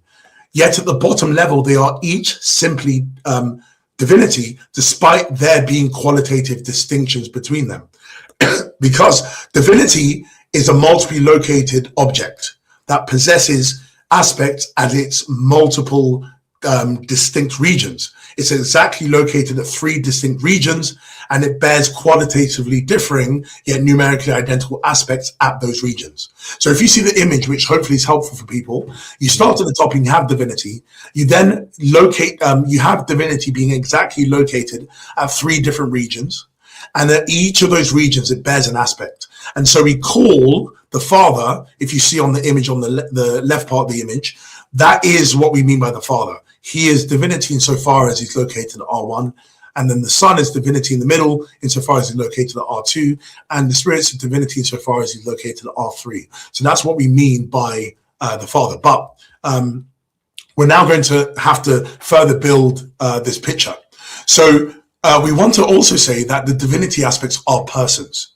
So each of the divinity aspects bear what I call drawing on the work of Lynn Rudder Baker, so a very famous metaphysician who passed away quite a few years ago, but very famous metaphysician, where she put forward this idea of first-person perspectives. And she was saying a first-person perspective is what is necessary and sufficient for being a person.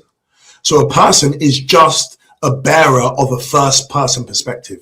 So each of the divinity aspects bears a robust first-person perspective and thus is a person. So again, divinity is a multiply located object in that it's exactly located at 3 distinct regions. At each of those regions, divinity has a robust first-person perspective, essentially. So the Father, that is divinity insofar as it's located at R1, is a person because it has a robust first-person perspective. The Son is a person because divinity insofar as it's located at R2 also bears a robust first-person perspective, and the Spirit is a person because it also, divinity insofar as it's located at R3, also bears a robust first-person perspective. So what we have is because personhood is a quality. Okay, it's a quality of someone. Being a person is a property. Now, what I mean by being a person is bearing a robust first-person perspective. Now, so long as divinity, insofar as it's located at R1, has a first-person perspective at R1, and then it has a first-person perspective at R2, we have 2 qualitatively distinct situations here, because there are 2 different qualities. The robust first-person perspective at R1 is not the same robust first-person perspective at R2, because the perspectives are going to be different given the locations that they are residing at. So you're going to have 3 different first-person perspectives. So because first-person perspectives are necessary and sufficient for being a person, I'll argue, then we have 3 persons. Because divinity, insofar as it's located at R1, has a robust first-person perspective, it is a person.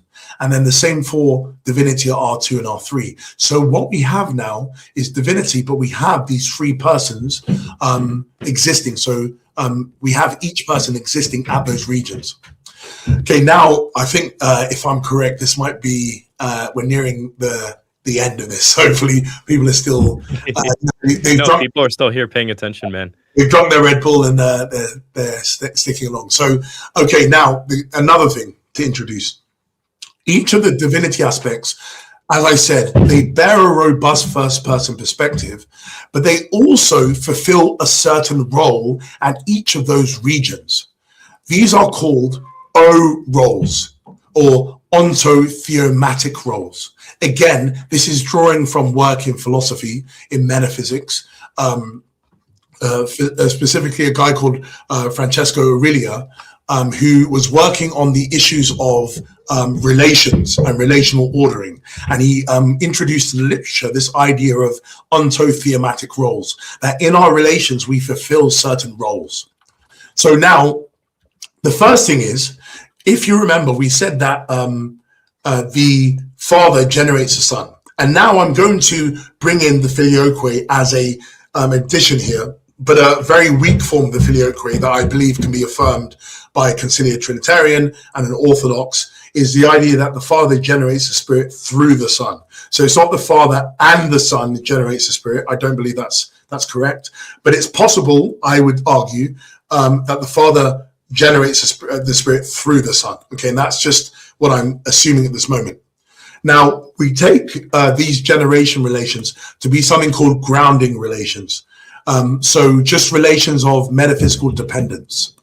So when we say that the Father generates the Son, we're just saying that the Son is grounded by the Father. And when we say that the Father generates the Spirit, we're saying that the Spirit is grounded by the Father. And we're saying he's grounded by the Father through the Son. Okay, now, what I mean by this, though, metaphysically speaking, by what I mean by the Father generating the Son, what I mean is that the Father, so divinity insofar as it's located at R1, what divinity does is that it sets, just metaphorically speaking, or sort of loosely speaking, it sets the location relations in both of those cases. So it's divinity at R1 that multiply locates itself. So divinity locates itself at R1 and locates itself at R2.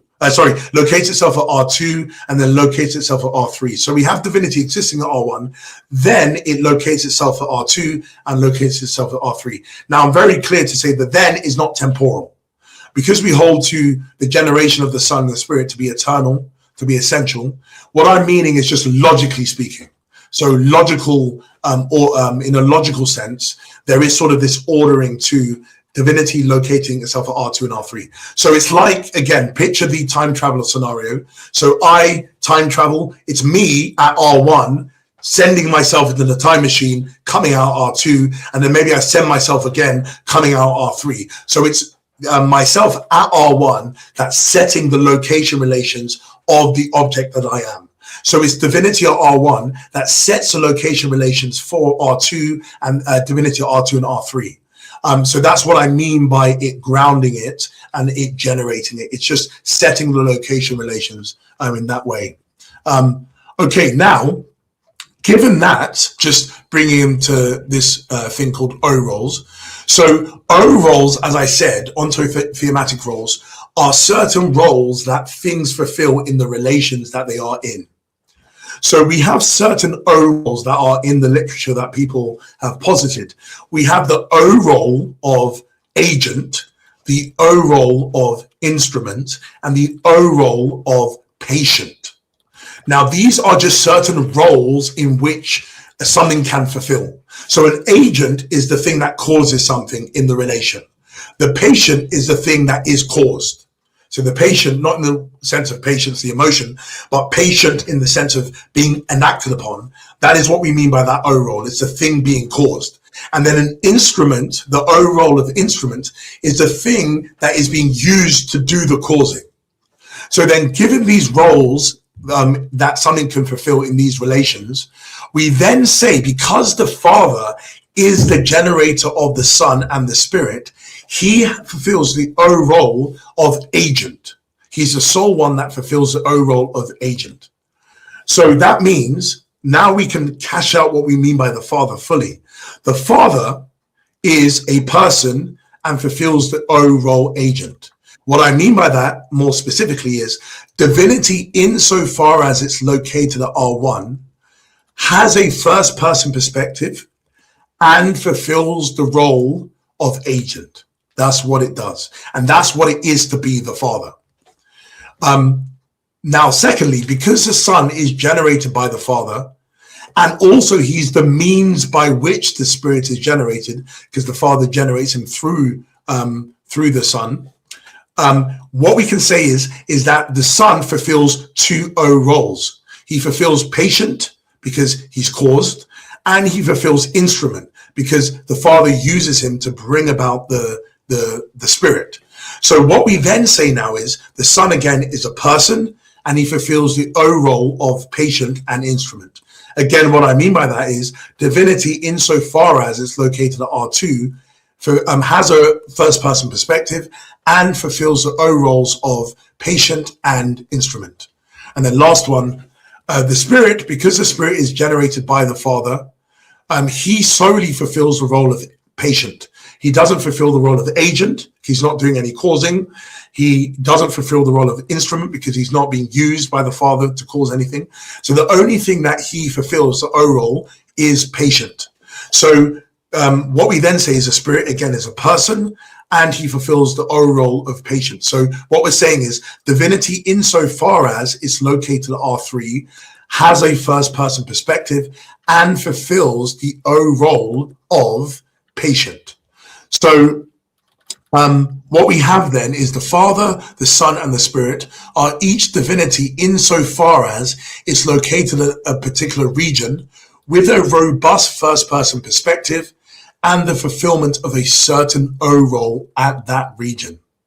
Okay, I'm going to, we don't need to do that bit, let's just further. So this picture now is the Trinity, sort of everything that I've just gone through.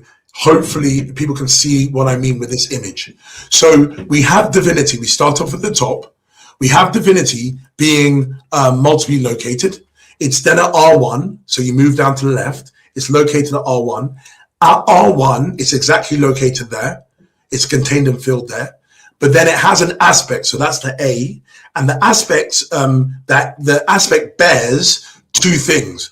It bears a first person perspective, and it bears the role of agent. So why it says D and Q is because basically the first person perspectives are dispositional properties. But again, you don't need to go into that. But anyways, it has a first person perspective, F, and it fulfills the role agent. Then you have divinity being also exactly located at R2. It has an aspect. It has a first person perspective, and it fulfills the role of instrument and patient.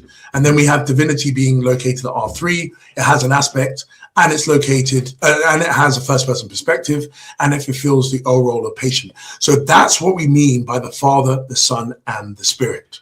Okay. Last thing now. This is the end. Okay. So putting the monarchy back into conciliate aspectivalism, because everything I've done so far has been great, but it hasn't actually spoken about that key sort of thing of the one God being the Father. Yeah. Okay, so are you real quick side question? Are you going to be going into aseity being an extrinsic property and everything? I don't go into that just because I didn't want to overload too many. Totally fine. I see that some people have concerns about the Son being generated. Yes, and what the difference is there. Okay. But I don't know if you want to get into that now or after you. At the end, maybe there's some questions I can figure out. I'll answer that. Okay. So we have these three different aspects, divinity aspects, Father, Son, and Spirit. Yet the Father aspect is the one God. If you remember, that's what we said. So again, as I said at the beginning, in conciliar Trinitarianism, the one God is numerically identical to the Father. This is now to be understood in conciliar aspectivalism, and the Father is the one God because he's the fundamental divinity aspect. What I mean by that is the specific aspect of divinity is ontologically prior. What that means, ontologically prior, doesn't mean that they have a different ontology. It just means that it's a grounding thing. So it's the ground of all other things in the hierarchical structure of reality. So divinity, insofar as it's located at R1, is independent of all things because it's not grounded by anything, but it fulfills a role of grounding the Son and the Spirit. It grounds the other divinity aspects. So the Son and the Spirit as divinity aspects, they are eternal and necessitated, but they are actions of divinity insofar as it's located at R1, fulfilling a certain role. So as divinity at R1, if you remember, I said divinity at R1 sets the location relations for divinity being at R2 and R3, logically speaking. And so that's the grounding action that it does. So I'm telling that's the way that it's grounded. It sets the location relations for it existing at those two other regions. And so because of that, the Son and the Spirit are not fundamental in the sense of they are grounded by divinities insofar as it's located at R1. So divinity insofar as it's located at R1 grounds the other aspects because they exist in those other regions insofar as divinity is located at R1 sets those location relations for it being at R2 and R3. So because of that, again, I don't need to go into all of this, but again, if anyone wants this PowerPoint, please let your audience know. I can send it to them. They can just send me an email where you can read all the other stuff in detail. Yeah, well, if you want to shoot it over to me, and then what I can do is just have a link in the description. Okay, perfect. Yeah. Okay, and also I'll send the papers to you as well, just if anyone wants further reading. Okay, so have a little look at this image now. It's a different image. Sorry, I get a bit crazy with my images. So I love these. I love the way you do these images. It's Microsoft Word. I don't even know how I do it, man. But anyways, you did this in Word? Yeah, I don't know. And this was before AI and everything when I did this. So I was like, oh gosh, if AI was around when I was doing all this, I would have made all these images through it. That would have been useful. But anyways, so we have the Father, and he is a divinity aspect. We have the Son, divinity aspect. We have the Spirit, divinity aspect. The Father, divinity aspect, insofar as it's located at R1, is the fundamental aspect. Okay, and the Son, divinity insofar as it's located at R2, and the Spirit, divinity insofar as it's located at R3. They are derivative aspects in the sense of derivative, just meaning they come from something else. So they are eternally coming from divinity insofar as it's located at R1. So they're grounded by that aspect. So why we call the Father God, divinity insofar as it's located at R1, because it's the fundamental aspect. It sets the location relations for divinity being at R2 and thus the Son existing, and divinity being at R3 and thus the Spirit existing. So that's why the Father is called the one God. Okay, so conclusion. Conciliar aspectivalism, there are three consubstantial, personal as well, aspects of divinity: the Father aspect, the Son aspect, the Spirit aspect. One of these aspects, the Father aspect, is the one God. Sorry, I think that when I didn't change it to conciliar, but anyway, you can call it monarchical aspectivalism. Something I want to just highlight now, it provides a cogent way of dealing with the logical problem of the Trinity. So anyone that has a problem with the logical problem of the Trinity, I've got a work, which again I'll send to Fan to pin, which is called The Logical Problem of the Trinity, a new solution, where I go through all of this and I show how actually this model completely is able to affirm the Trinity in light of the logical challenges that people wage. It also allows one to hold to the Trinity and divine simplicity. So why that's the case, and this is quite important here, because normally people will say, well, how can you hold to divine simplicity and the Trinity? Because you have, let's say, the one God being the Trinity, and it's made up of these, the Father, Son, and Spirit.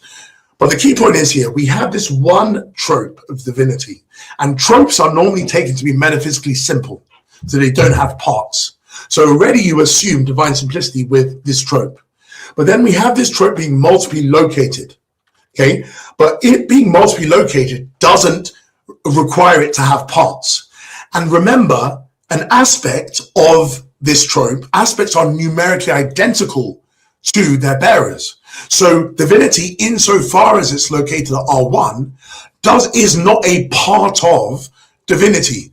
It's a aspect of it. So it's a way of it existing. It's not a part of it. So you're not predicating any parts to divinity at R1, R2, or R3. So you still have a simple entity at each of those regions. So you still have divine simplicity being able to be affirmed fully if that is something that you want to affirm.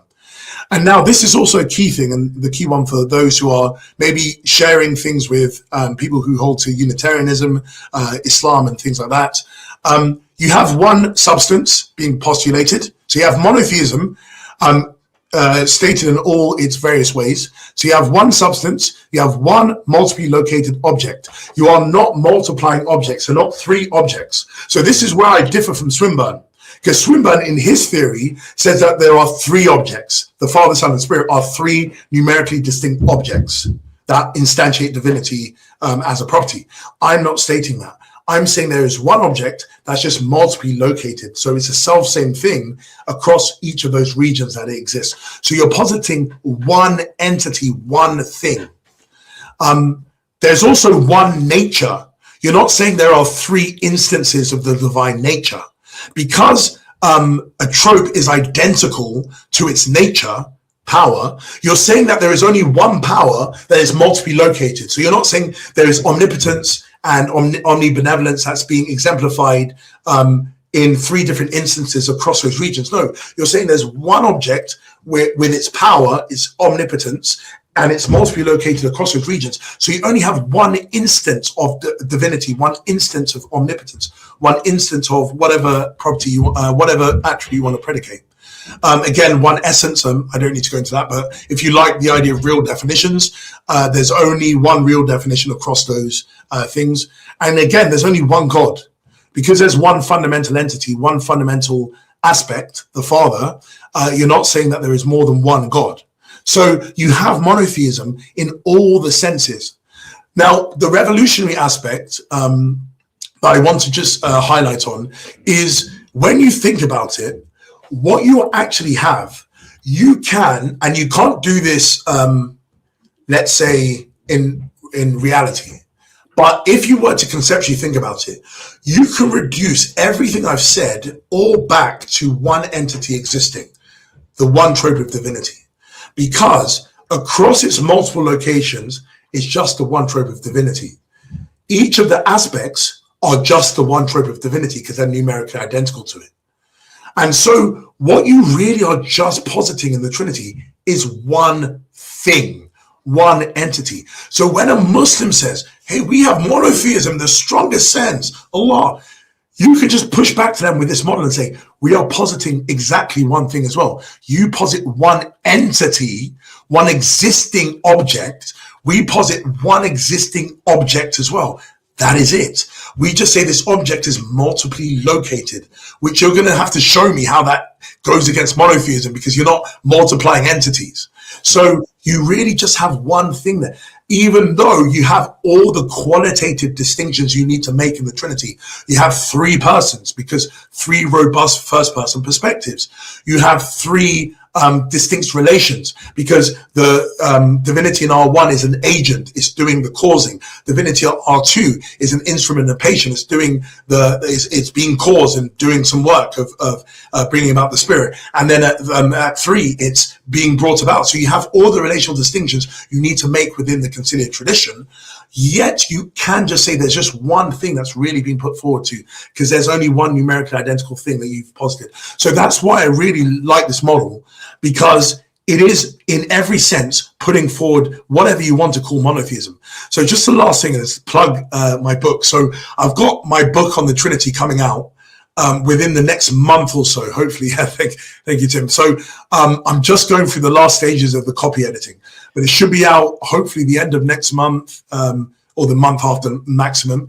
And so it's called The Coherence and the Truth of the Trinity, a philosophical exploration. So what I do is I go through the first half of the book is going through the coherence, cashing out everything I've said here in the most great amount of detail. I go into all the historical work.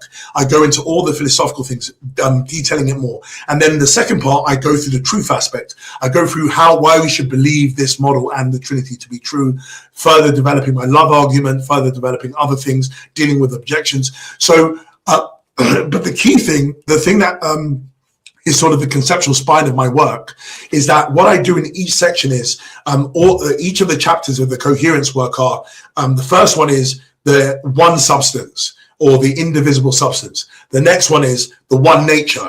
The next one is the one power. So what I do is I go through how in this model you're affirming one substance, you're affirming one nature, you're affirming one power. So everything that you want to say of oneness, so I call it the monotheism challenge. Sorry. And the last one is one God. So one God as well. So you have these 4 ways of monotheism: substance, nature, power, and God. And so anyone that wants to say you're a tritheist, how can you say that? Because you've grounded every form of monotheism, whatever monotheism means. If it is to say you have to say there's one substance, we have that. One nature, we have that. One power, we have that. One God, we have that. So this model that I'm putting forward, I hope for people will be able to show how you have the monotheism in the strongest sense. So you can't have a Muslim ever saying, oh, we have true monotheism, strict monotheism. No, actually, we have it as well. And we are also in line with Second Temple Judaism. And there's so many other benefits that we have from that. So anyway, sorry, that's just me advertising my work. No, but great. Hopefully this was all good for people. No, I think like I said, people are going to have lots of questions, and people are going to have to rewatch this, and that's totally okay. That's the point of this channel, is to really push people. So, no, this is really good. You should, if you're willing to, Josh, you should send me a manuscript of the book. I'm still going to buy a copy. And that way, when it comes out, we can have you on the main IP channel to plug the book and everything. Yeah, perfect. What I'll do, and Tim as well, I'll send it to you. I normally send you guys I'll send you the physical copies as well, free, so that'll be fine. But I can send you the PDF copy once it's finished with the copy editing. I can send you before it gets released. So that way I only ask for that. That way, when it does come out, I've already read it. But I'll also send you guys, and also Mike as well, the physical copy. Because you guys are great supporters of my work, so I love blessing you with this stuff. So as much as I can, okay. Could I don't know if you have any questions. Can I just for a second? I just need to go off the camera because I realize, sorry, sir, I'm a rookie when it comes to YouTube, but I realize my charger, my computer's about to. Oh yeah, go. Oh. Oh man, that's hilarious. That's funny. Well, while he's figuring that out, Tim, how are you doing, man? Where are you right now? Are you like in some random place? You guys want to see where I'm at? Living it up the bougie lifestyle over there. Yo, so especially with this table. So the problem is that there are speakers above me, and the music just keeps playing on and off, but I'm chilling, man. All right. Well, while we're waiting on Josh to come back, let's just see. We got a super chat from Noxie. What do you think of the argument that the begotten language in the Bible, and New Testament in particular, refers to the appointment for a task or role rather than origins? I answered this actually in our adoptionist video on the main IP channel. So I also have to know a little bit more fundamentally what you're trying to get at here, because there's a few ways that I can actually understand and infer what you're trying to say from this. If this is attempting to argue for like a low Christology or something like that, it's not going to work. If this is just trying to argue for something else, I need to know what you're trying to argue for. But go check out the adoptionist video that I did on the main IP channel. Hey, Josh. Hey, sorry. No, you're good. Okay, so we got a few questions. I'm just trying to get some out of the way that aren't directly applicable. Would like to point out something. Can the Old Testament be used to argue that the Spirit of God would be the Holy Spirit? Hey, my friend, on the IPA channel, actually, I have a video back from when it used to be Exploring Reality, where I actually make arguments from the Old Testament and the Bible as a whole for the divinity, the distinctness, and the personhood of the Holy Spirit, and I talk about the Old Testament in there. Go check that out. Okay. This is a two-part message question for you, Josh. I hope not to come off as arrogant, ignorant. I am, but this explanation seems to lend to a multi-deity model. How would this distinction be any different than saying Zeus, Poseidon, and Hades? Wouldn't all three share subordination as well, of the same essence? Okay, easy, very easy thing to answer. Zeus, I don't know, was it Poseidon, Hades? They are not numerically identical. So the key thing here is that each divinity at each of its locations is numerically identical. Something I didn't highlight, which actually I believe is extremely important and is part of the Western tradition of conciliar Trinitarianism, is actually the idea that the Father, Son, and Spirit are numerically identical, okay? But they are qualitatively distinct. Because what makes modalism work, or what happens to modalism, is that there is only one person, okay? Sibelius, who was the proponent of modalism, he was saying that there's only one person who sequentially takes on these different roles. So there's one numerically identical person who then fulfills one role and then fulfills another and then fulfills another. But the key thing is basically you're collapsing the persons into one person. That's what Sabellianism is. But what you actually want to affirm is such a form of oneness that actually you can say the Father, Son, and Spirit are numerically identical. But because of aspects, and this is why aspects are so important here, is that it allows you to have numerical identity without qualitative identity. Because normally when you assume numerical identity, you assume qualitative identity. So in anyone's mind, they're going to be like, oh gosh, you say the Son, Father, Son are numerically identical, so the Father is the same as the Son. No, I'm not saying that, because if you cash out the model and think through the model, that it doesn't work like that. Because the Father is divinity insofar as it's located at R1 with its first person perspective and the role it fulfills of agent. Okay. Now, divinity at R2 doesn't have the same first person perspective. Neither does it fulfill that same role of agent. So, and it's not located at R1. So it's going to have all different qualities then from R1 than it has at R2, and the same for R3. So what you have is numerical identity across those regions, but qualitative distinctiveness. Now, Zeus, Poseidon, and Hades are numerically distinct and qualitatively distinct. So you really have three deities there. We don't have three deities in the Trinity. We have one divinity, but we have three persons. And so the key thing is you have all of that within the model, without having to say that you have multiple deities. So it definitely is not the same as that type of understanding of deities. Yeah. Awesome. Okay, this is a good question, because the question seems to assume something that your model isn't going to necessitate, right? If the Father is the only fundamental person, does that mean that the necessity is not a property of divinity, and thus God doesn't exist in every possible world? Yeah, so there's a mistake here for the person who sent this. So there's a mistaken understanding that fundamentality and necessity are the same property. They're different properties. Fundamentality just means ungrounded ground. That's all it means. Or uncaused cause. I prefer to use grounding, but ungrounded ground. That's what we mean for something to be fundamental. It's the stopping point of everything.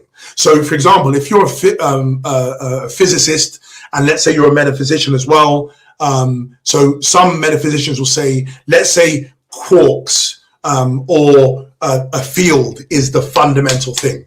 What they would say is that that's the thing that is the stopping point for explanation. It's not grounded by anything, but it grounds everything else.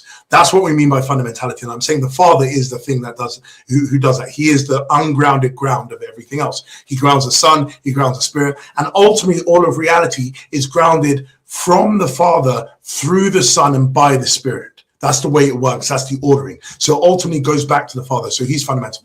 Being necessary, and there's different ways of understanding this, but normally metaphysical necessity, let's say you use possible worlds semantics, that just means you exist in every possible world. So the Father is fundamental, and he's fundamental and exists as fundamental in every possible world. The Spirit and the Son, they exist in every possible world as well. They're just not fundamental in the sense that they are grounded by the Father. So in every world in which the Father, Son, and the Spirit exist, the Father grounds the Son and grounds the Spirit. That's it. But that'll be in every world. So necessity is not an issue at all. They are each necessity in the same sense, necessary in the same sense, because remember, they have the same divinity. So whatever it is that is a great making property of divinity, they are going to possess it. So they're going to have the same attributes of divinity intrinsically. Yeah. Based. Yeah. Just a quick one. I think my wife is having a karate session with my kids upstairs, so I might have to hurry up because they just came back from school. They just came back from school because it's a bit late here. So I think she's trying to keep them quiet. But I'm going to go to the super chat specifically, yes, so we can go fast. Yeah. How can an abstract thing like an aspect be numerically identical to a concrete thing? Okay, very good. So yeah, again, there's a misunderstanding. There's a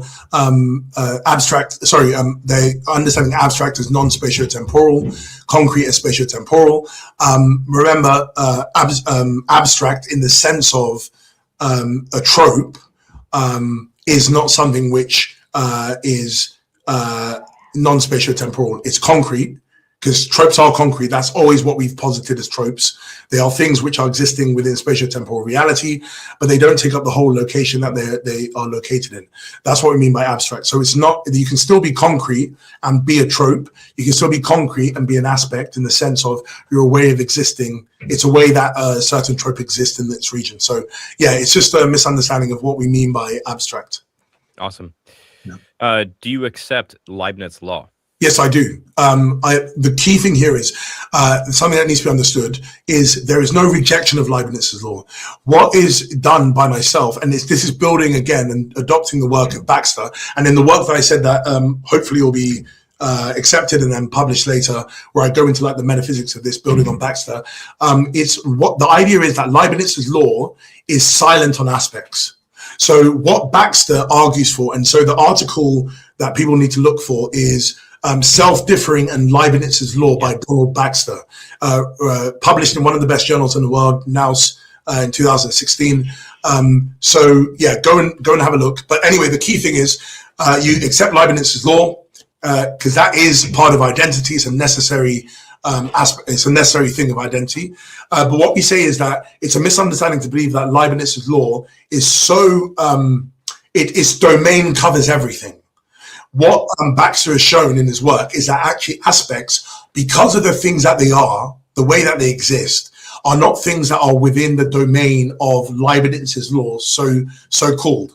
So Leibniz's law only refers to individuals. An aspect is not an individual. Okay, it's a way that an individual exists. So it's not actually under the domain of Leibniz's law. Yeah. So it's not that you reject Leibniz's law. It's just that you need to have a better restricted understanding of it, that it doesn't apply to aspects, even though it does apply to everything else. So that's it. Yeah. And Josh, I just real follow up. What just for the Christians out there, like, you know, what do you say to those who, because of worries like this about Leibniz's law, that they feel like they're forced to count by like relative identity, that they just have to go that route and they have to just completely very good question. Very good question. So this view as well does not at all utilize relative identity. So it utilizes what we understand normally as identity. So identity is just a relation that something bears to itself and nothing else. That's what we mean by the relation, a relation that something bears to itself and nothing else. That's what we mean by identity. Relative identity is where you need to understand identity, but relative to a sort, so relative to a category, to a kind. Now, we don't assume that at all within aspectival theory. You don't need to. What you assume is identity as it's understood, but what we are trying to understand better is not identity, because we do understand that clearly and we utilize that. But we're trying to say we need to understand Leibniz's law more clearly, because we normally have a very unspecified understanding of Leibniz's law. So what Baxter did by discovering aspects, by developing it, is actually he noticed Leibniz's law is silent on aspects. So you still affirm identity, and you don't need to go to relative identity. I don't affirm that either. But you also don't need to reject Leibniz's law. You just need to have a better understanding of it. That's it. So you can still affirm identity as it's normally understood. You still can understand Leibniz's law. You just need to have a better, or you can affirm it. You just need a more restricted understanding of it. Yeah. Gotcha. Yeah, the way I think real fast. I just want to say something, then you're good. So our problem is not with identity. Our problem is with having a better understanding of Leibniz's law. Yes, exactly. And what people conflate as well is Leibniz's law and identity are actually two different things. Leibniz's law is a principle of identity. So it's not identity itself, but it's one of the principles of identity. Even though that we need to further conceptualize the principles of identity, doesn't necessarily mean we need to further conceptualize what identity is. Identity is very clear what it is. As I said, it's a relation that something bears to itself and nothing else. That's what identity is. We don't need to precisify that in any other way. What we need to precisify is Leibniz's law because we have this idea of aspects, and that's basically it. Yeah. Great. Yeah, the way I try to popularize this too, by the way, Josh, is typically I'll say something, it's imprecise, but I typically will say something like aspects don't trigger Leibniz law, right? Yeah. And then I give examples like the electromagnetic field example, six-sided die, stuff like that, to get people to understand, hey, you can actually accept Leibniz law and you already believe this. Here's just a metaphysical account of how to make sense of these counterexamples without relative identity. Exactly. Yeah. That's perfect. Yeah. Very good. Okay. Thank you for the generous super chat. The members of the Trinity are in perichoresis. Basically, they are distinct but not separated. Also, the nature doesn't exist as a separate category from the persons. Glad you made it to orthodoxy, Joshua. Sounds like somebody just wanted to be nice and say hi. Yeah, that's great. Thank you. Last two here. Rob Kuhn says immaterial beings like God can be concrete without spatial temporal location. I don't know if that's a... Yeah, something I want to add, by the way, something that it's a little modification I made in between my works, which people probably wouldn't have noticed. But in one of the logical problem of the Trinity paper, I call the regions spatial regions or spatio-temporal regions. So I say divinity is located at each of these spatial-temporal regions. But then in my later work, and now what I'm going forward with, is I drop that because I basically say you don't need to. Regions don't have to be spatial. They can be non-spatial or they can be spatial. So I leave it open. So divinity is located at regions and it's concrete, but it doesn't necessarily have to be located in spatial or spatio-temporal regions. The same way that, for example, let's say Platonic forms or abstract objects like the letter, like numbers, for example. Numbers, they are inhabitants of regions, but they're not spatial regions, if you understand. So, anyways, the key thing is that, you can have concrete entities. I agree with Rob Koons, but you don't have to, in this theory as well, hold to the locations that I'm putting forward as spatio-temporal regions. Yeah. Awesome. You already answered this. I'm just putting up the super chat to say thank you. He's asking about what you think about relative identity. Yeah. Thank you again, Modern Atheism. I heard your kids over there. Yeah. Karate. So my eldest daughter, she has autism. So she's hungry. So that means I've got to get up because I don't want to spoil the day. So no, go do your thing. Awesome, Josh. Thank you so much. Thank you. Yeah, thanks, guys. I really enjoy coming on. I think this whole project you're doing with this new channel, or sort of refurbishing the channel in general as this academy, I think it's really good, and I'll be more than happy to come on anytime you guys call. So do let me know. I've got a lot of work, so I'll always be happy. So I will love to plug later. And the second book that's coming out this year for me around the same time is my Exemplarist Theodicy. So I love to, because I know you guys are deep. We should talk on that when you got the time, Josh, because I'm finishing up the first manuscript of my book, my Theodicy, the Cosmic Story Theodicy, and we've talked briefly about it. But yeah. Oh, that's really good. Yeah. So I'd love to have we can have it can be more even like a dialogue just about different theodicies and stuff like that. And my own one and your own ones that you guys are affording, but also the incarnation stuff, other stuff that you guys will want to speak about. I'll be more than happy to come on. Oh yeah, it'll be there's so much Tim and I want to cover with this channel. So perfect. All right, Josh. Well, you're free to go. I'm gonna just address a few more things in the chat. Thank you so much for your time. All right, appreciate it. Thanks a lot, guys. And thanks, guys. And also, Tim, I love Worldview Mastery. I'd love to come on there as well whenever you want to. Man. Yeah, thanks. Absolutely. Yeah, we'll get it for sure. Okay, take care, guys. See you soon. Catch you later. Bye-bye. Well, Josh bringing up Worldview Mastery is actually the perfect segue to one of the things I wanted to address. Tim, tell people what Worldview Mastery is and how that connects to what we're trying to accomplish with this extra channel. Specifically, I bet you that there's a lot of people that listen to this and they're probably like, this sounds cool, but also like, I don't really understand everything that's happening here. I need to rewatch it, blah, blah, blah. Where do you come in and what are you offering to kind of help with that kind of stuff? Yeah, absolutely. And for those of you that aren't too familiar with me, I run a platform called Worldview Mastery, and it's been awesome that Than and I are going to be our co-hosts of this. And sorry about the background. I can't do anything about that right now, but I'll make it brief. But yeah, for all of you who are still sensing there's something here for this model, or I want to go deeper into these topics, but maybe a lot of rewatches aren't going to get me there or something like that. And you want that certainty of implementation. I run a complete platform set up to help you do that. We have a complete community that goes over all of these kinds of topics, and I'm super active on there all the time, every day. We're doing stuff in there all the time. And so if you want that hands-on, tailored, customized plan of how to actually take this information, implement it in a way that your learning style actually likes, and you can move on to the next topic, you don't have to be studying this for the next 5 years, not out of happenstance, but purely out of choice. You should only be studying this thing for the next 5 years out of choice, not because you're forced to. If you want to basically cut that speed, pretty much that's what I do over at Worldview Mastery, and I'll link for that. Dan, what do you want to add? No, you guys definitely go check it out if you're in a spot where you're just trying to learn this stuff and have somebody that's going to coach you through learning that stuff. That's one of the reasons why Tim is co-hosting with this. So that way we can not only have the space for the channel to give you guys that stuff that we want to give you, but then you also have stuff off the channel where we can offer things to you as well. So if you go to Worldview Mastery on YouTube, Instagram, or TikTok, the very first link, it's going to be to a site called School, SKOOL, and you can go there and we can get in touch right away and we can get this process started. Yeah.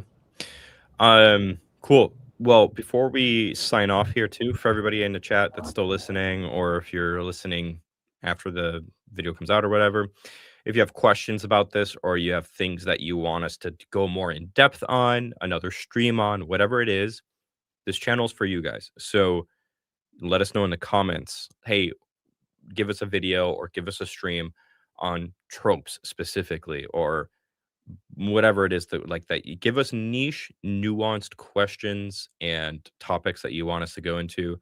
You saw the excruciating detail we just went down here. We are going to do that a lot here, because this is supposed to help you guys learn and be functionally competent in all of these areas as well.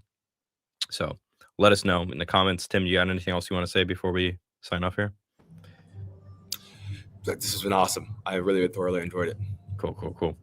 All right. Catch you guys later. Have a good weekend. God bless.